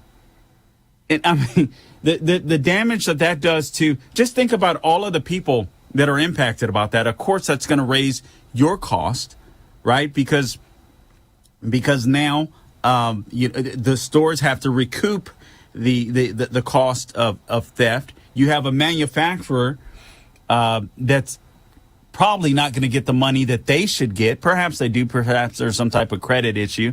I don't know, honestly. But I mean, it hurts everybody. It hurts the producer. It hurts the consumer. It hurts the store. It's just no good. And taxes do the exact same thing. So I just thought that was interesting. And then I sit there and I think about, how does that hurt the culture and the morality of the culture? When people are sitting there busting their butts and they're working hard, and they go and they buy this tool or piece of equipment, and you sit there and you think, okay, I'm going to spend, $100, $200, $300, $400 for this tool that I need. And I'm watching this other person walk out and nothing's going to happen to them. But when I spend this money, it means that my budget is going to have to constrict, and I'm going to have to spend less on other things so that I can make this purchase. And yet this person could just, it's just nonsense. I mean, we are living in such a fantasy world. Sometimes I go through the articles and I go through the news, and I sit there, and my mentality is I'm a fighter. I enjoy the fight for whatever God made me this way. I enjoy the fight. I feel like God created me for such a time as this because I love America. I love being in a fight, and I'm going to scrap. I'm going to scrap to the very end to try to save this country. That's just who I am. That's the way God created me. Listen, you guys we all gotta dig in. We all gotta dig in and do the same. It's just as simple as that. We gotta dig in and do the same. All right, more really quick on what's inside of this budget. This budget also includes new incentives for illegal immigration in the form of eligibility for illegal immigrants. And I'm sure you guys, I didn't have Jorge Bonilla, Media Research Latino, was unable to make it on tonight. But listen, we have, $100 million in fencing material that's just setting near the border we're not doing anything with. We have at least 160,000 illegal aliens that have been released into the interior, God knows where, that are just living their American lives now, mostly not because they're legitimate refugees or asylum seekers, but because they were living a decent life in Venezuela, in Chile, in Brazil, in different areas, or what have you. But they wanted to come here because now we absolutely have no border. So it's just open territory. Come one, come on. And the Biden administration isn't doing anything about it, and they don't intend to do anything about it. It's insane. So this bill includes new incentives for illegal immigration in the form of eligibility for illegal immigrants to take advantage, and I quote, take advantage of Democrats' new free college entitlement, as well be eligible for additional student aid and the enhanced child tax credit. So parents, you guys bust your butt. You worked hard. You wanted your children to have a better life than you did. So you bust your butt. You put them through college. You legal immigrants, you that came here legally, you bust your butt. You followed the law. You came here legally. You wanted to respect the rule of law because you wanted something different from where you left. And then here you have this guy in the White House, this selected person that was put in the White House that just runs completely all over you. This fundamentally transforms America. Then you got another priority from Biden. $643 million for, among other things, culturally appropriate foods. This fool can't even, and Pete Buttigieg can't even get people to unload cargo containers off the ports in Los Angeles and around the country. And we're talking about culturally appropriate foods. Oh my. Edge. You gotta miss Trump. You gotta miss Trump. Oh my goodness.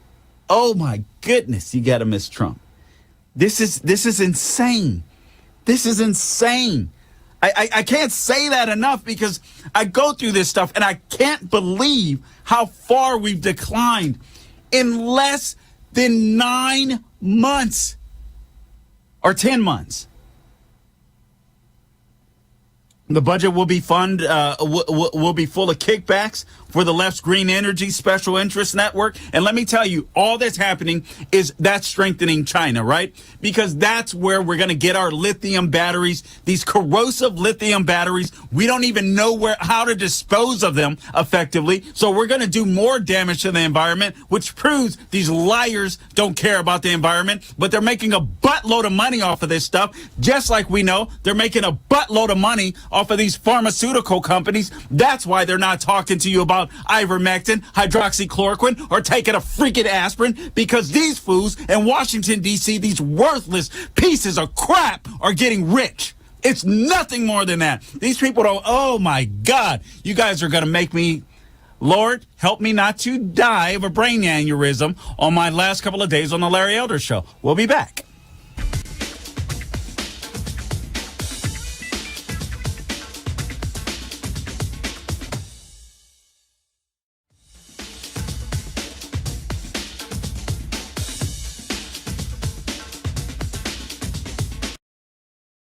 This is why we're fighting for the soul of America.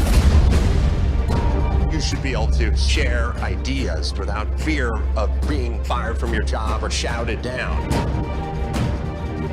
You are not to be heard. This is one of the few things we have no precedent for in the United States. You have the right to remain silent.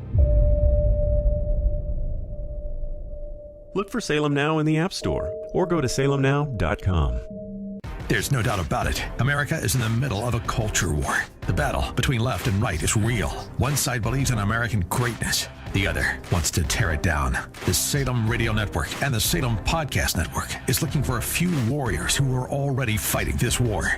This is your chance to nominate a person worthy of the honor of being Salem's Culture Warrior of 2021. Go to this show's website and click on the banner. Help us select Salem's Culture Warrior of the Year. Trending now on the Dennis Prager Show. I have never seen in my life the orchestrated hatred to a group of Americans as I am seeing now. It's orchestrated hatred. You are allowed to hate the unvaccinated. Even if the unvaccinated had COVID already, and there is no scientific reason whatsoever for them to take as minimal a risk as it is the vaccine. You are to hate these people. They are killers.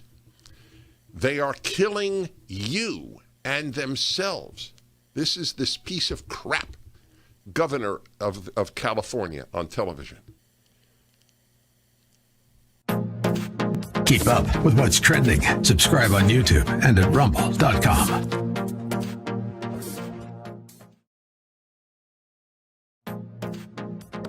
Trending now on the Mike Gallagher Show. Bank transactions. The Democrats want the IRS to snoop around and check out what you're doing if you have a bank account with more than $600 in it. They want to get involved in your PayPal transactions. You're sending money to your kids. The IRS wants to know all about that. They think they can drag more money out of us. Like the IRS. And the Democrats' scheme is we got to figure a way to pay for all this crap. All this spending the Democrats want. Okay, here's the way we can do it. Let's go audit a bunch of people and let's go check out grandma sending $601 to their grandkid via PayPal. And when a reporter pointed out to Pelosi that Americans are livid about this, and is it going to stay in your reconciliation bill? Pelosi had a very predictable answer. Yes, there are concerns that some people have, but if people are breaking the law and not paying their taxes, one way to track them is through the banking measure. I think 600, but that's a negotiation that will go on as to what the amount is. But yes. The stuff that's actually inside of this of these bills, and then the next hour we're gonna call out some senators. Thanks to Steve Deace at the Blaze, he's named some. It's convicted me, and I feel like we got to do the same. We've got to step up to the plate. We got to make sure that these people feel pressure because we have no other choice. We have to be these community organizers that we used to mock, because they have done a ditty on this country, if you will. All right, let's take a call here. Let's go to Mary in California. Mary, welcome to the Larry Elder Show. You got the mic. Oh, hi, Carl. Hello, Mary. Hi, I just had a comment. I just wanted to say what a fantastic, awesome job you've done, and going to miss listening to you. Thank you. Well, listen, you can, I will make sure that I make people aware of where I will land next, and I'm going to keep fighting for this dream to get a nationally syndicated show. But meanwhile, you can check out theanswerorlando.com. You can also check out my Facebook page, Carl Jackson Radio. I will be posting more. Things have just been so insane, I haven't been able to do that. So Carl Jackson Radio, Facebook, Twitter, at Carl Jackson Show, Instagram, The Carl Jackson Show. So I will make sure you'll hear from me in one way or the other. And I also have been speaking with Salem about podcasting as of late. So we will see what that brings. We'll see what that brings about. So one way or the other, Mary, you will hear from me. And if Larry will have me back, I will be more than happy to sit in for him. And I will be doing the same for Dennis Prager. So you will hear my voice on occasion. So I thank you so much, though, for calling in and taking the time to do that and waiting patiently to do that. God bless you. I really appreciate that. All right, guys. So listen, a couple of more things that are in this bill. So none of the bill would not be complete without pork, right? So there's kickbacks for the Democrat leaders. There's $200 million in earmarks for the Presidio Trust. That's in Speaker Pelosi's congressional district. Nothing like him. All right. It's amazing what these guys do. In addition to plenty of focus on nebulous equity, the budget will fix racist roads. So that's a good thing. We will be able to fix racist roads. I had no idea that asphalt and concrete were capable of fillings, but apparently Democrats know this. So we're going to be spending $4 billion on that. And of course, we all know that that's just a slush fund to hook people up. And then contradicting one of his promises, Biden's budget is going to increase taxes on not the rich people. Well, the rich people. It will increase taxes on the rich people, but all of the middle class, on the po folk that voted for Biden, thinking that he was coming to save the day. No, he came to destroy America, and it's going to ruin your day and your life. We got to make a change in 2022. We'll be back on the other side.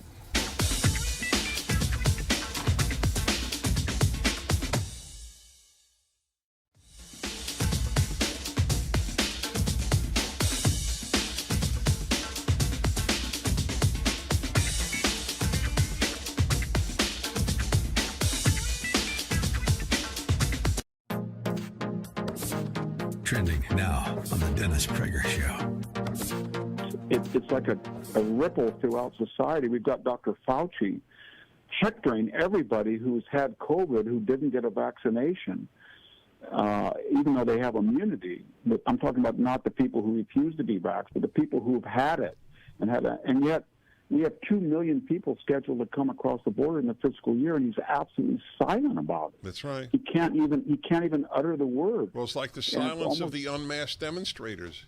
The medical profession said that's fine because it's all 1,200 of them. I remember that well. That's right. And it's so what we're doing is we're creating not just exemptions for illegal aliens, but we're elevating them in some sense. We're not asking them to follow the law. We're not asking them to So I want to know the original sin here. Is the original sin Ted Kennedy? Is the original sin the inability of the World War II generation to pass on American values? What's the original sin?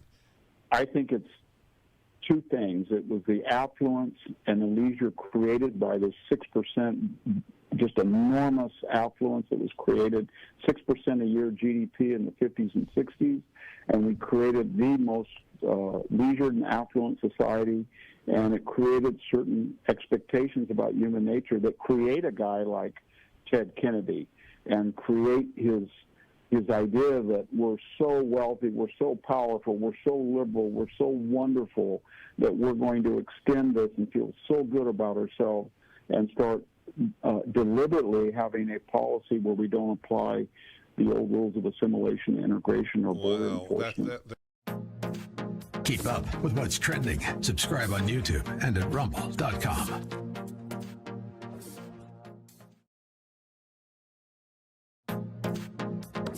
Trending now on the Mike Gallagher Show. To hear the White House press secretary blame Ron DeSantis and Greg Abbott and other Republican governors for playing politics by trying to preserve jobs, not let people get fired over the vaccine mandate. What's the political gain for a governor to stand up to a tyrannical machine and say, you're not going to fire people because they don't want to put a medicine in their arm? You can't try to draw that line in the sand and say, well, the government shouldn't do it, but businesses can. We're either going to fire people over a personal medical decision or we're not. You're splitting hairs when you say, well, now the government, Gary Kelly flat out said, we don't want to do this at Southwest Airlines. He knows that this is a work stoppage. What's happening at Southwest? It isn't weather. They're not having any computer glitches. They got people working who aren't going to show up, and they're going to try to send Southwest a message. And Gary Kelly, the CEO of Southwest, admitted it by saying, we don't want this. Biden's making us do it. The government's making us do it. These zealots in charge, the kind of tyrannical governors we saw putting lines in Home Depot, and you can go to the garden section, but you can't go to the towel section, and all this crap. Put a mask on to walk to your table and take the mask off when you sit at the table. Like you can't spread COVID at the table, but you can when you're walking to the men's room. Are you kidding me? Would you stop it? And worst of all, forcing people to take a vaccine or get fired. Keep up with what's trending. Subscribe on YouTube and at rumble.com.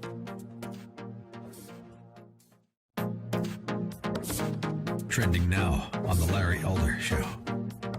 Because the left is trying to figure it out. They're trying to figure out, again, who's going to comply. Are you going to comply? Who's going to resist? Are you going to be willing to resist?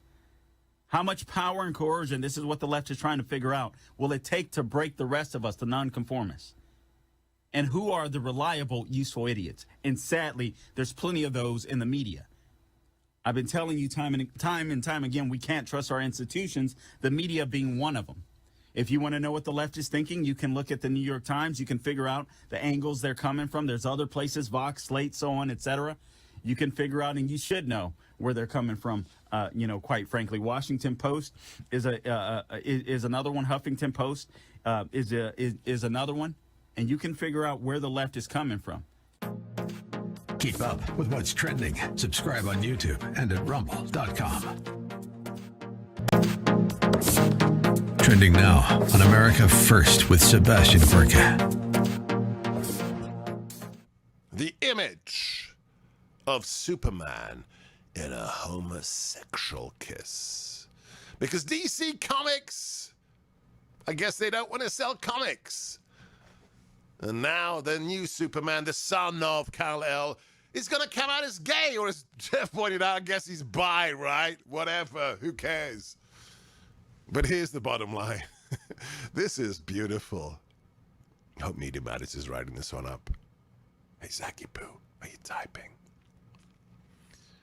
How many homosexuals, how many gay people are there in society? 1%, 1.5%. Let's be generous. Let's double it. 3%! 3% of America are gay. And the gay people I know, they don't rub it in your face. It's just a thing they do. It's private. It's not an agenda they got to ram in your face. Say, look, this is me. It's the radical fraction of that 2%. The loud screamers.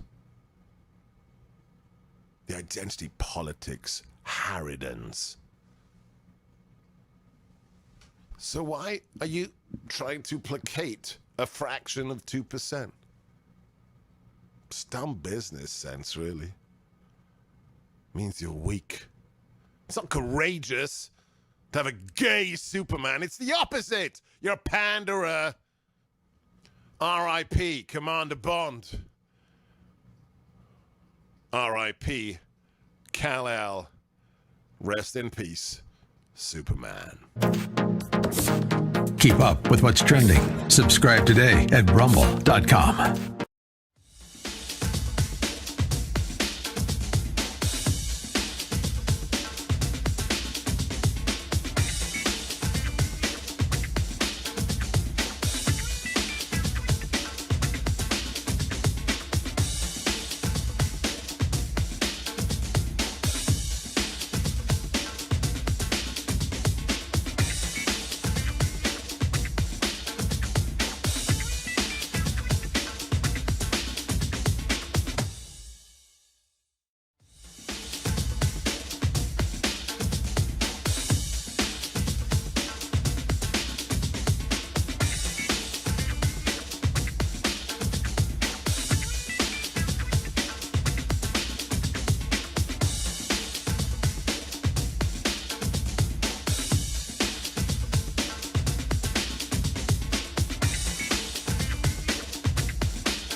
Hey, welcome back to the Larry Elder Show. The number to call in to the ReliefFactor.com studio is 888-971-7243, 888-971-7243. And just a quick reminder, the great Eldersky will be back with you back on air on Monday, October 18th. So you can look forward to that. All right, I want to go to quickly go to my guest, Nick Catarano. Nick, I hope I'm pronouncing your last name correctly. And Nick is organizing a rally right here in my neck of the woods in Orlando. But I thought I'd bring him on quickly and hopefully inspire some of you guys to do the same, because he's fighting back against these vaccine mandates. And regardless of how you feel about the vaccine, again, let me just clarify, I could care less of whether you take them or you don't. What I don't want is the government officials telling us that we have to put something in our bodies. They do not have the right to do that, in my opinion. Nick Catarano, welcome to the Larry Elder Show. Hey, Carl, thanks for having me. You nailed my last name. You did really good, so thank you very much. Absolutely. I'm excited to be here and tell you a little bit about what we're doing. Okay. All right. So tell us. First off, Nick, tell us why you decided to organize. You're fighting against these mandatory vaccinations. You've done that as far as Disney is concerned, which is a big deal. You've also assembled a group of nurses, doctors, policemen, firemen. Tell us why you decided to organize these people together and fight against this vaccine mandate. You know, Carl, it's real simple. You know, my wife and I got COVID. We got better. We did our research while we were sick, and we got better. We were able to get a hold of some ivermectin.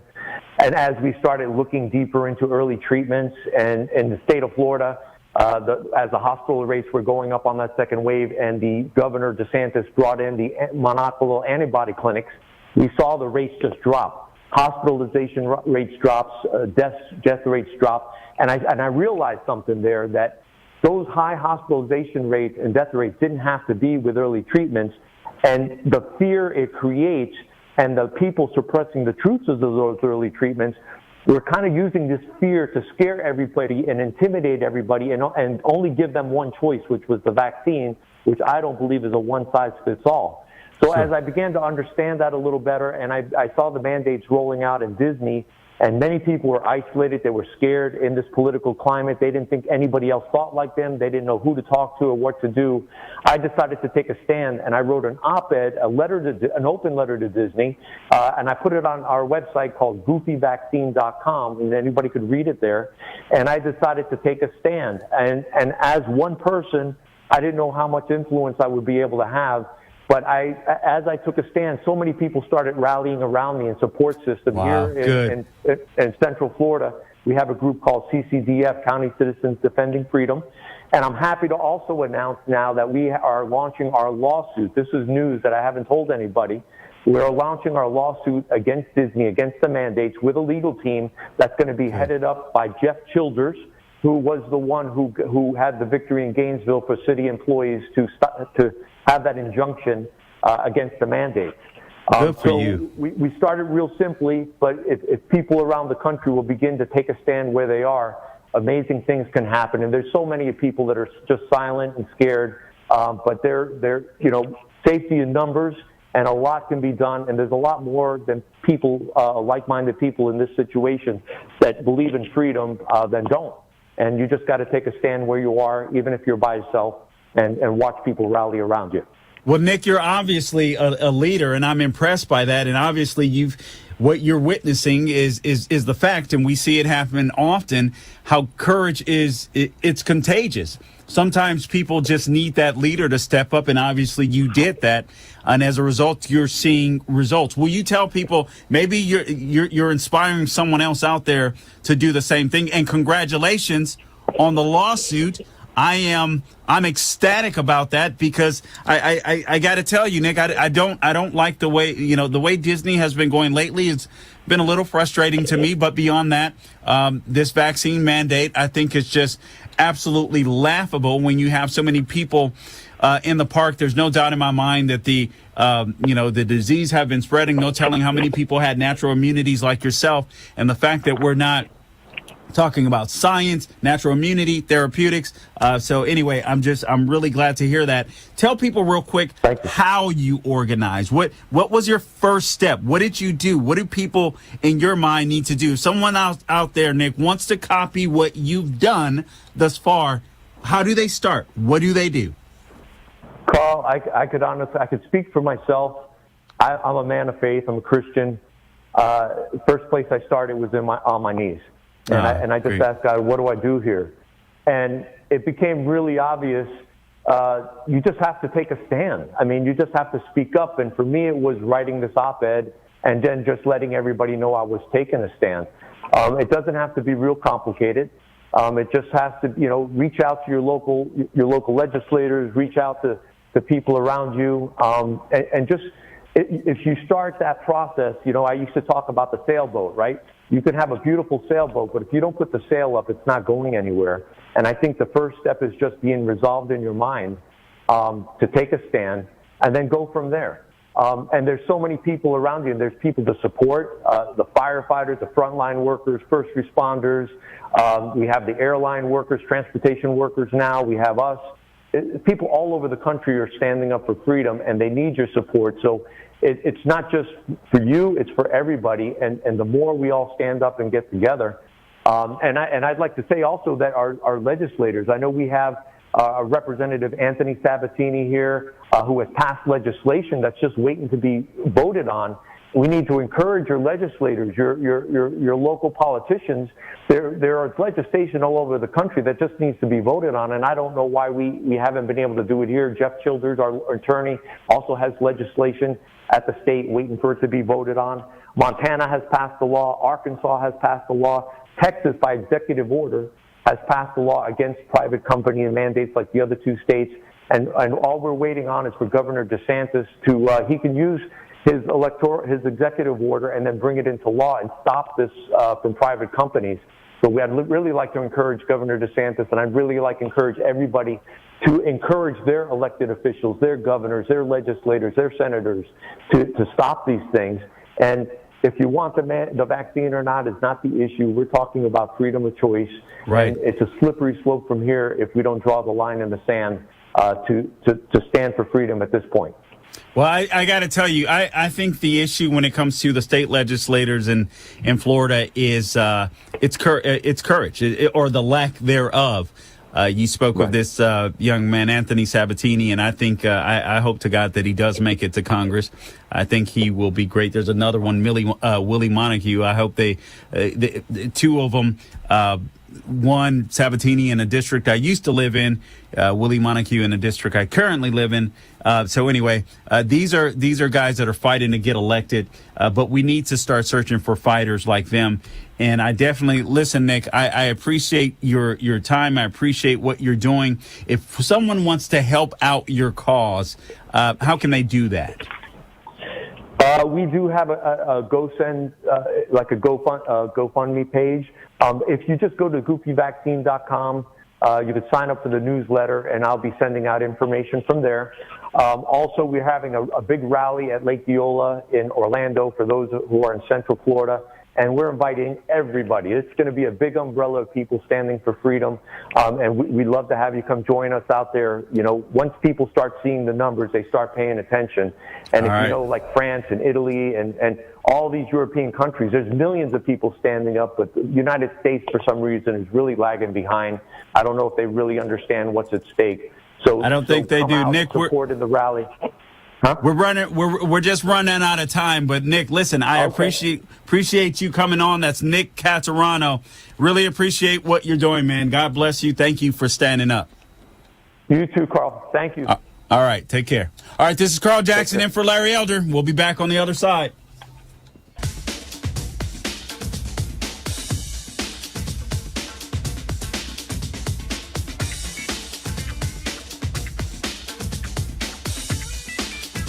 Judge Thomas, do you solemnly swear to tell the truth, the whole truth, and nothing but the truth, so help you God? I do. I was under constant attack. You're not really black because you're not doing what we expect black people to do.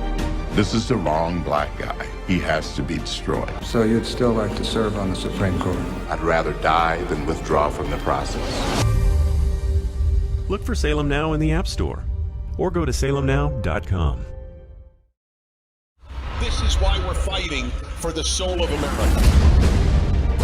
You should be able to share ideas without fear of being fired from your job or shouted down. You are not to be heard. This is one of the few things we have no precedent for in the United States. You have the right to remain silent. Look for Salem Now in the App Store or go to salemnow.com. There's no doubt about it. America is in the middle of a culture war. The battle between left and right is real. One side believes in American greatness. The other wants to tear it down. The Salem Radio Network and the Salem Podcast Network is looking for a few warriors who are already fighting this war. This is your chance to nominate a person worthy of the honor of being Salem's Culture Warrior of 2021. Go to this show's website and click on the banner. Help us select Salem's Culture Warrior of the Year. Trending now on the Dennis Prager Show.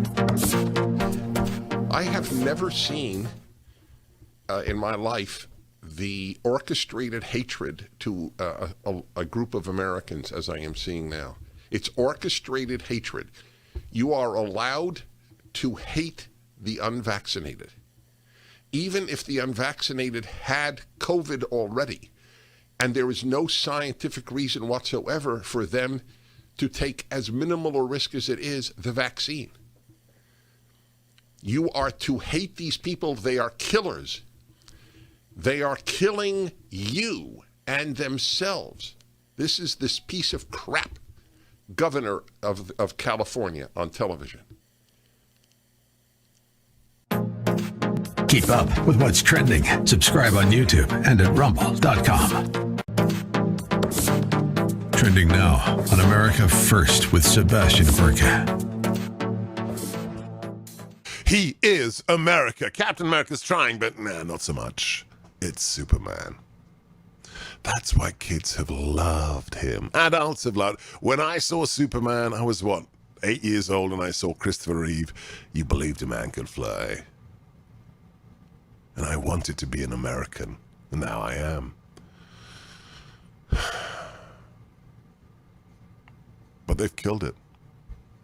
They killed James Bond in the new movie. Sorry, guys, spoilers. I've seen it. It's crap. Don't waste your time. They killed James Bond. Dead. Gone. Because I guess what? He was too sexy? Too toxic in his masculinity? Gone! Keep up with what's trending. Subscribe today at rumble.com. Streaming on Salem Now. Tesla was a genius. His most amazing discoveries thought to be written in a lost journal. Now, in the right hands, it could revolutionize the 21st century. You can stop an earthquake. Doesn't that mean you could start one too? That's why that notebook should never fall into the wrong hands. Shall we stop this thing? Save the universe!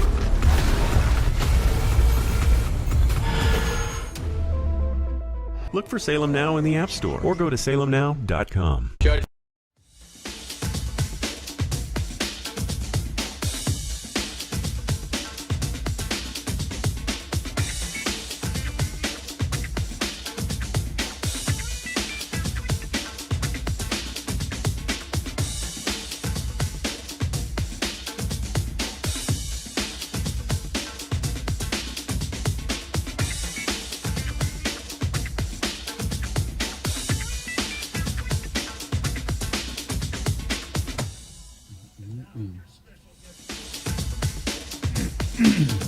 Kamala Harris is just a disaster.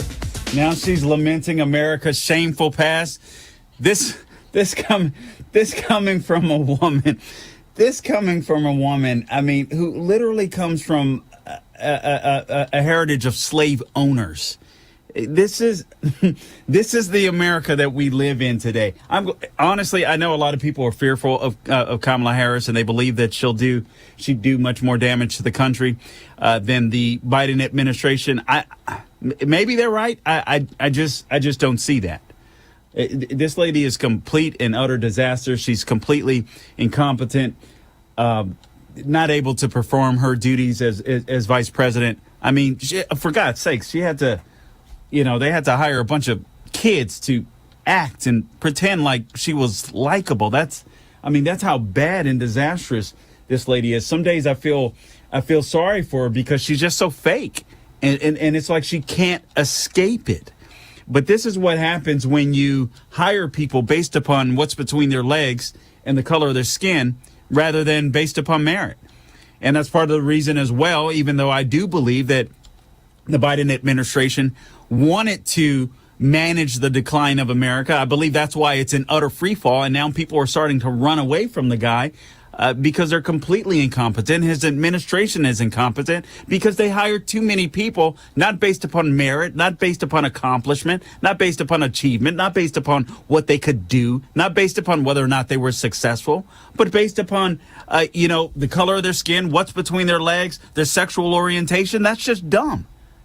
I mean, that's just dumb. You just don't do that. That's why I say how are these adults in Biden's administration any different from some of the nonsense that you hear on college campuses today? It's almost as if they're still trying to live to impress people that are 20, 30 years younger than them, 40 years younger than them in some cases. It's insane. Pete Buttigieg, he gets hired. I don't care whether or not he's gay, but should he be the transportation secretary? Of course not. The guy was an absolute disaster in Indiana as a mayor, and he got elevated to the transportation secretary. Absolutely makes no sense. Black people were even out. He's a Democrat. Black people were out in was it South Bend, Indiana, telling media how much the guy stunk. And Biden still elevated him. Woo! This is it's insane. I want to give props, and then James, I see you out there. I'll be going to you next.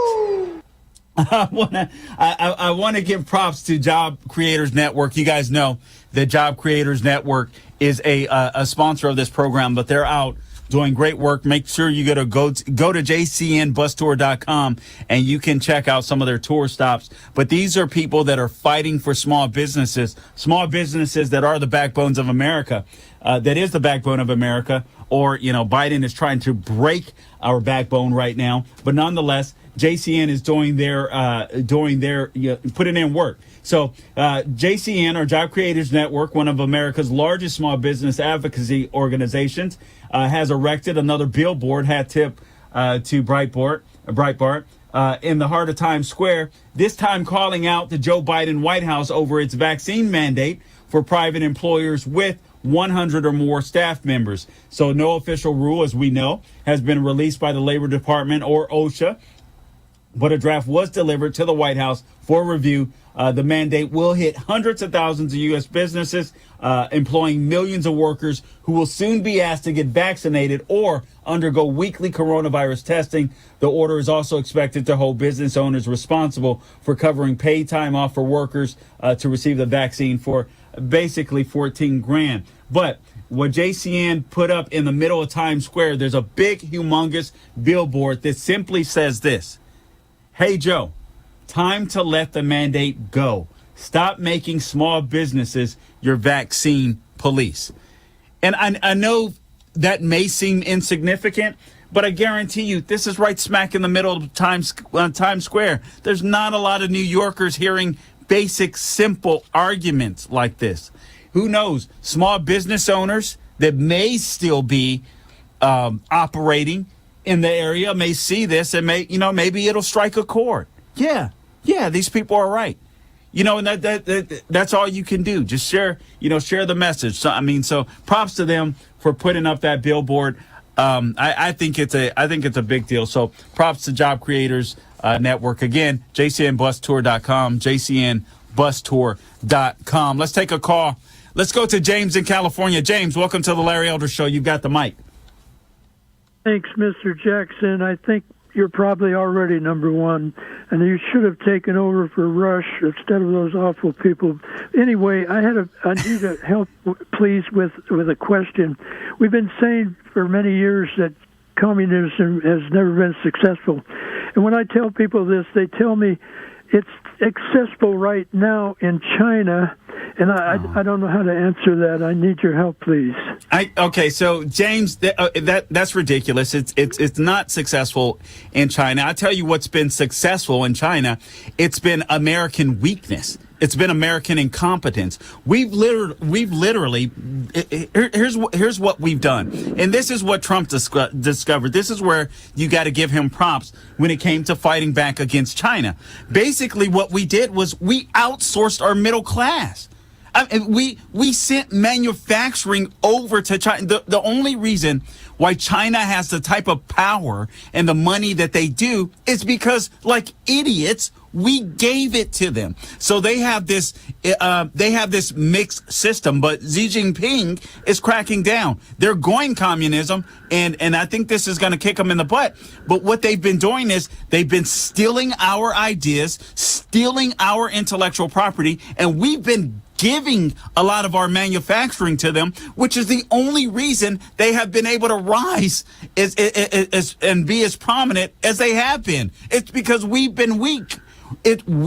Our capitalism, U.S. capitalism, made them strong because we basically outsourced American middle class jobs. We gave them, ideas, money, so on, etc. Let them steal our ideas to make money, but they still had tyrants. And so if it was just a communist society, they would have fallen a long time ago. And as a matter of fact, they were, until we propped them up.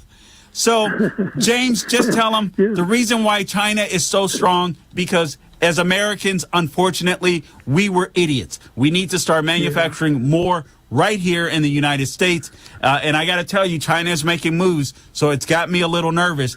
But ultimately, I pray to God we will win in 2022.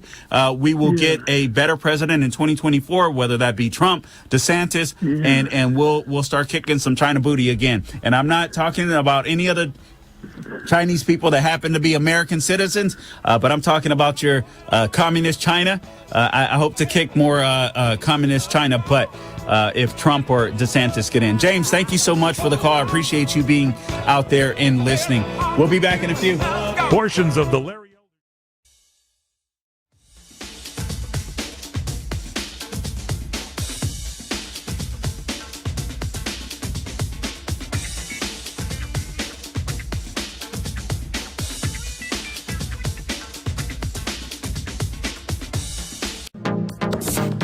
Trending now on America First with Sebastian Gorka.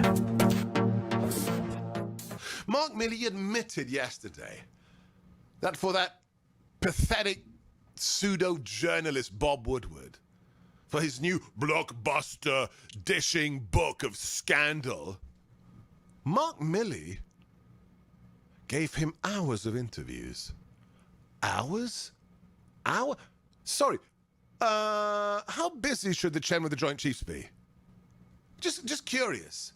As the Taliban is ready to take back Afghanistan, these are interviews he gave this stinking year. This year. As the Taliban is rising, as China is building its military, as Iran is threatening us, as Russia is being ever more militaristic, you're sitting down for hours with an avowed, rabid Democrat, quote-unquote, journalist to give inside scoops on how you stood up to President Trump by undermining the chain of command that you, by the Constitution, are not a part of? What the hell are you doing? Maybe those hours could have been spent, reading the Long War Journal by our friend Bill Roggio, where he predicted in March that the Taliban would be in control and Kabul would fall. Maybe you would better spend your time reading books like Cynical Theories, reading the works of Chris Rufo about what critical race theory really is and why it's racism and bigotry. But oh no, you had to be a politician. Keep up with what's trending. Subscribe today at rumble.com. Trending now on The Charlie Kirk Show.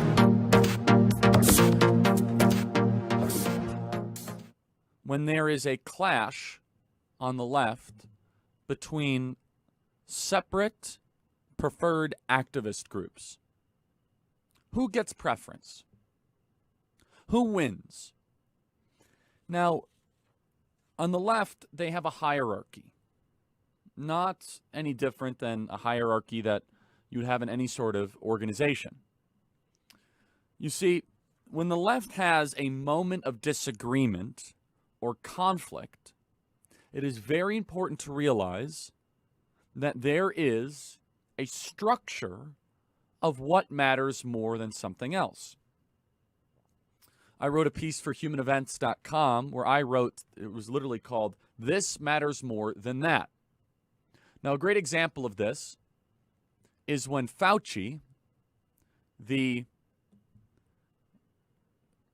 lockdown artist, the anti-freedom activist, mad scientist, who is the best example of the technological and scientific elite that the left worships. When he was even confronted by a talk show host where they asked Fauci, they said, "So do you think that young people should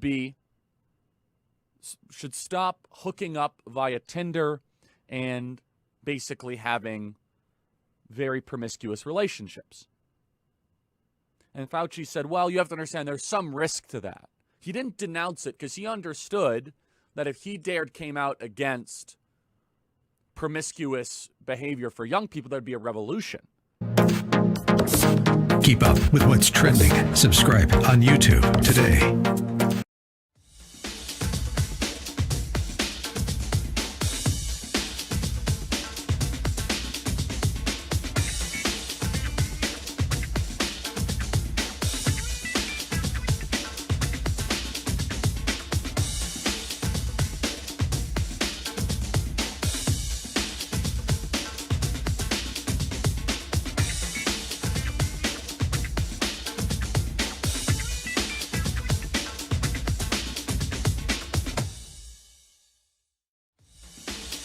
Larry Elder Show. That's Sean McConnell pulling some good stuff, man. Good stuff, Sean. All right, the number to call into the ReliefFactor.com studio, 888-971-7243. 888-971-7243. All right, I am, listen, there was a caller that called last night, and I forgot to get back to him. I believe it was Josh in Wisconsin, and he asked about the death penalty. I want to make sure that I give you a good answer, Josh. I will do that. I will make sure that I do that tomorrow. I haven't forgotten about you, but I would also tell you this: to go check out PragerU videos and Dennis Prager's columns on the death penalty. He's really good on this type of stuff, but I do believe the death penalty is biblical, and it deters crime. And anyway, I'll get into it just briefly tomorrow because I think it's an important issue. You see a lot of crimes occur, and I just think that less crime would occur, especially when it came to murder. If we would stop keeping people in prison for 20, 30 years and then finally putting them to death. So I am an advocate for the death penalty. I do believe, however, I don't count on just eyewitness testimony. I think you have to be guilty of the crime beyond a shadow of a doubt. And I got to be honest with you, I don't necessarily count on eyewitness testimony, at least not alone. It's got to be a Trump type, case. And so anyway, that's just where I am with that. Okay, so let me talk to you real quick about these emails from the Biden administration. All right, so now. You got Hunter and swearing. I'm sorry. So here, had to have forgotten, man. Emails show Joe Biden could be ensnared in FBI investigation into Hunter Biden. So I want to get into this. Also, I'm going to want you guys to hear this. If you haven't heard this audio from Joe Rogan grilling CNN's Sanjay Gupta, it's worth hearing. I'll make sure that we play that for you again. CBS News reports a 7-year high as far as gas prices are concerned. I want to make sure that I play that for you guys. But here's one thing. Joe Biden is crooked as all get out. and we know it. We've known this for quite some time. Unfortunately, the left-wing media totally ignores it. They continue to try to lie about Donald Trump because that's all they got. Again, what the left does is they want to keep you mad to prevent you from thinking, critically, so that you're always just mad whether someone's a sexist, a homophobe, a racist, and they just throw out these terms with no real evidence. And so people fall for it. And then people stay mad. And instead of focusing on the issues, like you're not going to hear a lot of Democrats talking about the fact that the Biden administration is, not talking about therapeutics. Could have saved perhaps 100,000 lives or more. Some doctors, scientists have said just by talking about therapeutics. You're not talking. You don't hear. You hear CNN actively trying to cover for the Biden administration when it comes to the supply chain shortage. It's still Trump's fault, despite the fact that Democrats run the White House, or in the White House. They run both chambers of Congress, the House and the Senate, but somehow it's Trump's fault. And then the left has done a great job dumbing American citizens down just by going through these public government schools. And now we're the same thing. Actually, it's even worse in college. It's just astonishing. These people never get the props they deserve for actually being crooked. When the left is accusing you of something, you know that they're actually the racist. You know that they're guilty of. They're the racist. They're they're corrupt. They're colluding with Russia. Here you have Joe Biden. He opens up the Nord Stream 2 pipeline, hooks up Germany, hooks up Russia, and then he closes the XL pipeline and destroys American jobs. But Trump colluded with Russia, even though we went through an investigation for God knows how long, and it was overwhelmingly proven that they lied. And now you have people like Michael Sussman that are being indicted for lying and starting this nonsense. And you still have Democrats that believe it because the news media that they watch are just a bunch of Democrat activists that happen to be on the TV screen constantly lying to them. It's crazy. So when we get back, I'm going to go into the Joe Biden corruption. This guy should be in prison. He shouldn't be in the White House. We'll be back on the other side.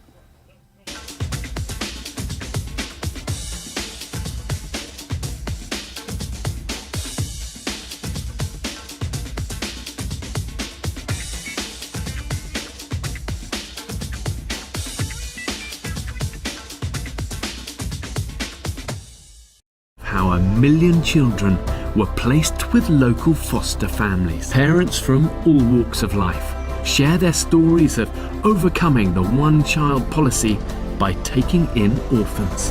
Go to salemnow.com. I think this family can pick you up every time you fall.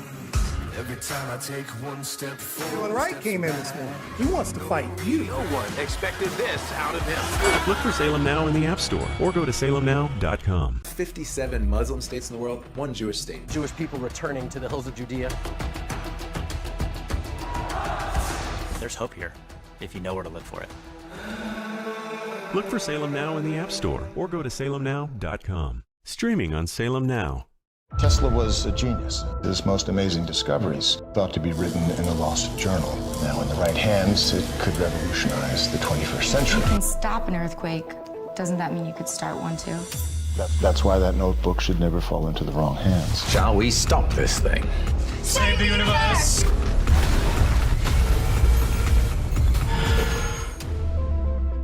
Look for Salem Now in the App Store or go to salemnow.com. Judge Thomas, you solemnly swear to tell the truth, the whole truth, and nothing but the truth, so help you God. I do. I was under constant attack. You're not really black because you're not doing what we expect black people to do. This is the wrong black guy. He has to be destroyed. So you'd still like to serve on the Supreme Court? I'd rather die than withdraw from the process. Look for Salem Now in the App Store or go to salemnow.com. Trending now on the Dennis Prager Show.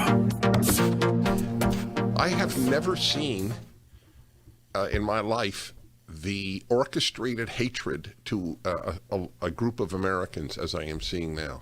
It's orchestrated hatred. You are allowed to hate the unvaccinated. Even if the unvaccinated had COVID already, and there is no scientific reason whatsoever for them to take as minimal a risk as it is the vaccine. You are to hate these people. They are killers. They are killing you and themselves. This is this piece of crap governor of California on television. Keep up with what's trending. Subscribe on YouTube and at rumble.com.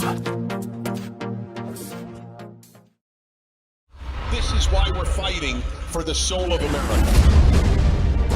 You should be able to share ideas without fear of being fired from your job or shouted down. You are not to be heard. This is one of the few things we have no precedent for in the United States. You have the right to remain silent. Look for Salem Now in the App Store or go to salemnow.com.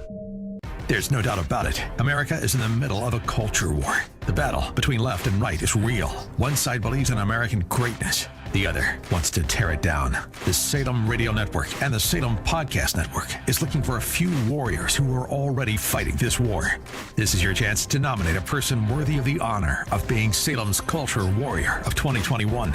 Go to this show's website and click on the banner. Help us select Salem's Culture Warrior of the Year.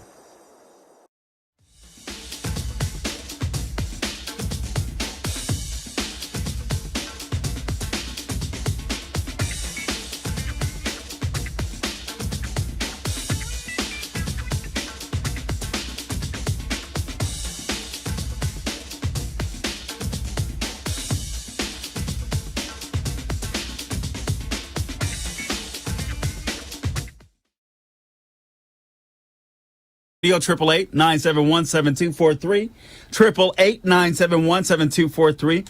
We're coming up on the last stretch, obviously, or we are in the last stretch. So I want to talk to you about some Hunter Biden, Joe Biden corruption, but I do want to take a call real quick. I see this call. It's got me curious.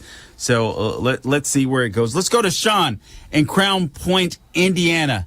Sean, welcome to the Larry Elder Show. You got the mic. How you doing, sir? Good. How are you? Pretty good. I got to compliment you on one thing, though. You got the best music bumps I ever heard on this station. Man, Sean McConnell, give him props. All right.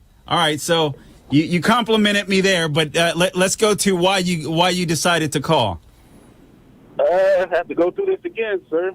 If a man says on a debate that he's the least racist man in the room, what did he just admit to? Okay, if he says he's the least racist... That's just like a woman saying she's just a little bit pregnant. She's still pregnant. Or it could just be that he said something inarticulately. Could it be that too? Yeah, you're right. You might be right about that. I'll give him the benefit of the doubt. But I just wanted to quickly piggyback on that China thing you was talking about. Okay. We inherited that too because I worked in a steel mill and they wanted to eliminate some jobs. So they started importing slabs from Russia and China. Mm-hmm. To eliminate jobs, and guess what? When we ran that through the finishing end, we had to reject half that stuff because it wasn't no good. It had air pockets in it. Because it came from China and Russia. Yep. So Sean, to eliminate jobs out there. Yeah, and I believe that's happening. See, so you were calling to say that Trump was a racist. I was ready to go that route, but now I'm agreeing with you on this. And Trump was working to repair that. Well, with this stuff I'm finding out about Biden, I ain't too happy about him either. All right. Well, let me share this with you, Sean. Let me share because you sound like a good guy. You sounds like at least you're amiable. I appreciate you being respectful and calling in. So just in case you voted for Biden, I'm not going to guess who you voted for, but just in case you did, I want to share some stuff with you that I never see and never hear mainstream media talking about. So white kids are smarter than other kids. This is what Joe Biden said. This was in August of 2019. So we should challenge these students. This is Joe Biden. We should challenge students in these schools to have advanced placement programs in these schools. We have this notion that somehow, if you're poor, you cannot do it. Poor kids are just as bright and just as talented as white kids. That's one racist statement by Joe Biden. Here's another one. He brags about his ability to work with racists. I was in a caucus with James O. Eastland, who was a big-time racist, all right, in the Senate. Biden said with an attempted Southern drawl, he never called me boy. He always called me son. Well, guess what? The former vice president continued, at least, or president or whatever, at least there was some civility. We got things done. We didn't agree on much of anything. We got things done. We got it finished. But today you look at that. You look at the other side and you're the enemy, not the opposition, the enemy. We don't talk to each other anymore. So I want you to understand, Eastland and Talmadge, these people that Biden worked with while he was in the Senate, he was friends with, they were big time segregationists. They opposed the civil rights and they saw blacks as an inferior race. These are people that Biden said were his friends.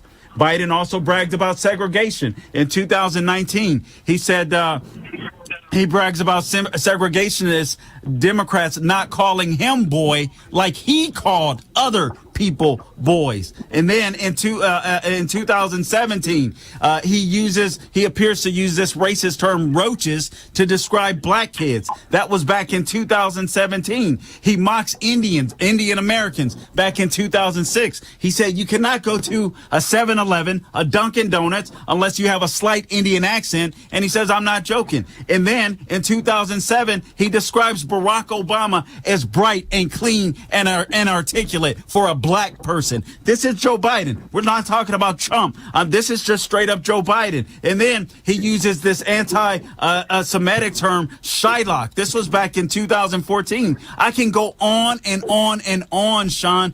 I thank you so much for listening to this show. I pray seriously that you'll open your mind, and when people say Trump is a racist, I'll ask you to go and look at his record. That man did more than any president besides Abraham Lincoln. And don't believe me. Go check out the facts for yourself. Turn off the news and go check out the facts. That man did more for the black community than I've seen done with any president in my lifetime.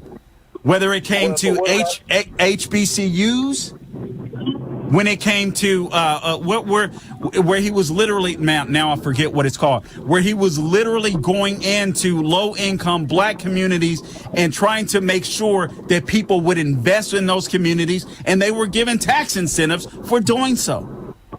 All this stuff was not going reported, and the media was just constantly calling him racist. Yeah, he would say some stuff that was inarticulate sometimes, but another thing that he did, nobody ever reported on, this black woman that worked for the Trump administration for God knows how long. One of the things that Trump did was he assigned her and Ben Carson, and this lady went and lived, and I forget the name of the projects in New York City, but she went to live there because Trump wanted to know legitimately how he could make it better, because Democrats for the longest have been saying that they would make it better.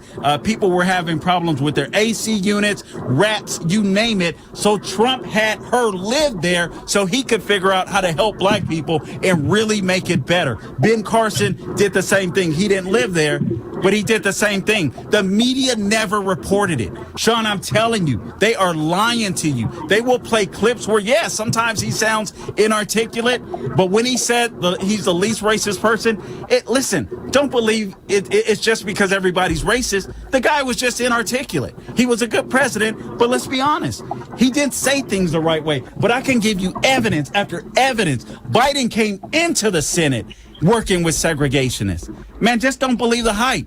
Just don't believe the hype, Sean. All right, you got 10 seconds. Can I say one thing? Yeah, go ahead, real quick. George Wallace was a racist, but when he was on his deathbed, he went to Jesse Jackson and said, could you forgive me? George Wallace was a Democrat. I know, but at least okay. The man admitted when he was wrong. Okay, well, I don't believe Trump is a racist.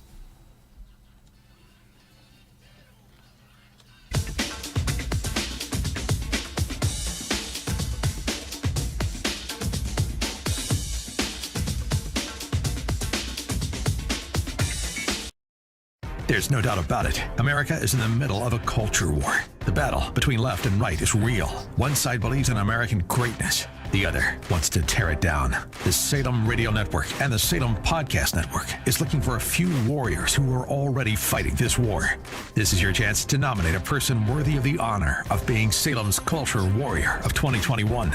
Go to this show's website and click on the banner. Help us select Salem's Culture Warrior of the Year.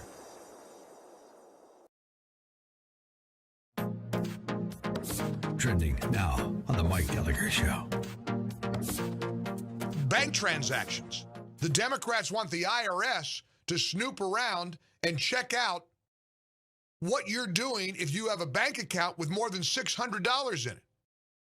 They want to get involved in your PayPal transactions.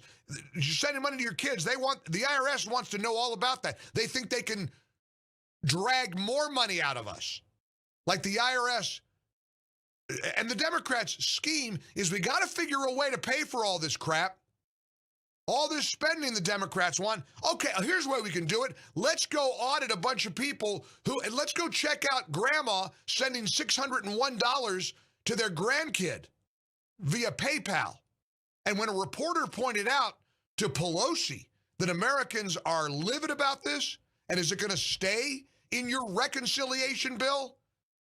Pelosi had a very predictable answer. Yes, there are concerns that some people have, but if people are breaking the law and not paying their taxes, one way to track them is through the banking measure. I think 600, but that's a negotiation that will go on as to what the amount is. But yes. Yes. You think a multi-millionaire like Nancy Pelosi cares about a hardworking person being tracked by the IRS? If you have a transaction over $600, yes, some people are calling the bank. You better call your bank. You got a relationship with a local banker? You better call him or her, and you better demand there be a pushback. Keep up with what's trending. Subscribe on YouTube and at rumble.com. How 1 million children were placed with local foster families. Parents from all walks of life share their stories of overcoming the one-child policy by taking in orphans. Go to salemnow.com.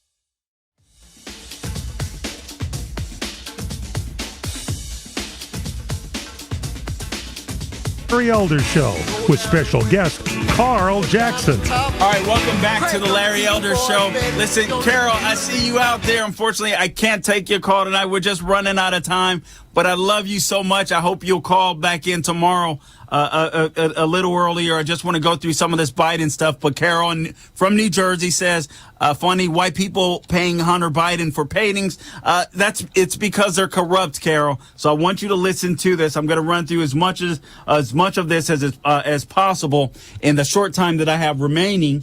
So here's what, Democrats typically say on the left. When they're saying that, listen, when the Hunter Biden stuff comes out, I didn't vote for Hunter Biden. I voted for, Joe Biden. All right. So that's not going to work anymore. There's substantial conflicts. There's alleged influence peddling. There's contacts with foreign governments, all this kind of stuff. Here's the thing. That it's just not going to work. Turns out that Joe Biden and Hunter Biden, they shared bank accounts, people. They paid each other's bills.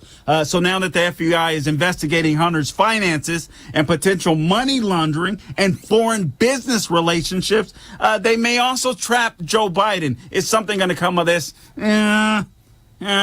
But I'm glad it's out there, all right? According to the Daily Mail, emails from Hunter's laptop between Hunter himself and Eric Schwerin, his business partner in Rosemont Seneca show that Schwerin was working on Joe's taxes, discussing the father and son paying each other's household bills, and even fielding questions or requests for a book deal for then vice president, as well as managing the donation of Joe's Senate papers to the University of Delaware. Also, so this puts an end to that idea, that lie that Biden had nothing to do with his son's business affairs, because clearly he did, and so did Schwerin as well. And yet, and here's more evidence of deep commercial relationship between Hunter's firm and Joe Biden's office during Joe's tenure.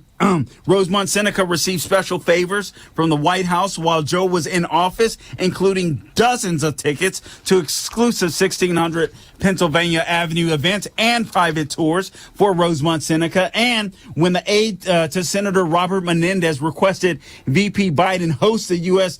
Spain Council's 2010 annual meeting at his official Naval Observatory residence in D.C., they contacted Schwerin rather than Joe's White House. In other words, money was flowing through Hunter Biden and his partner, going straight to Joe Biden. Hunter and Schwerin then privately discussed the potential to ingratiate themselves with CEOs of major banks if they helped arrange the request. This guy is dirty as they come, and he's a racist. We proved it all in one show. Carl Jackson, I'll be back with you tomorrow. Until tomorrow, God bless. Don't worry. Don't grow weary doing good.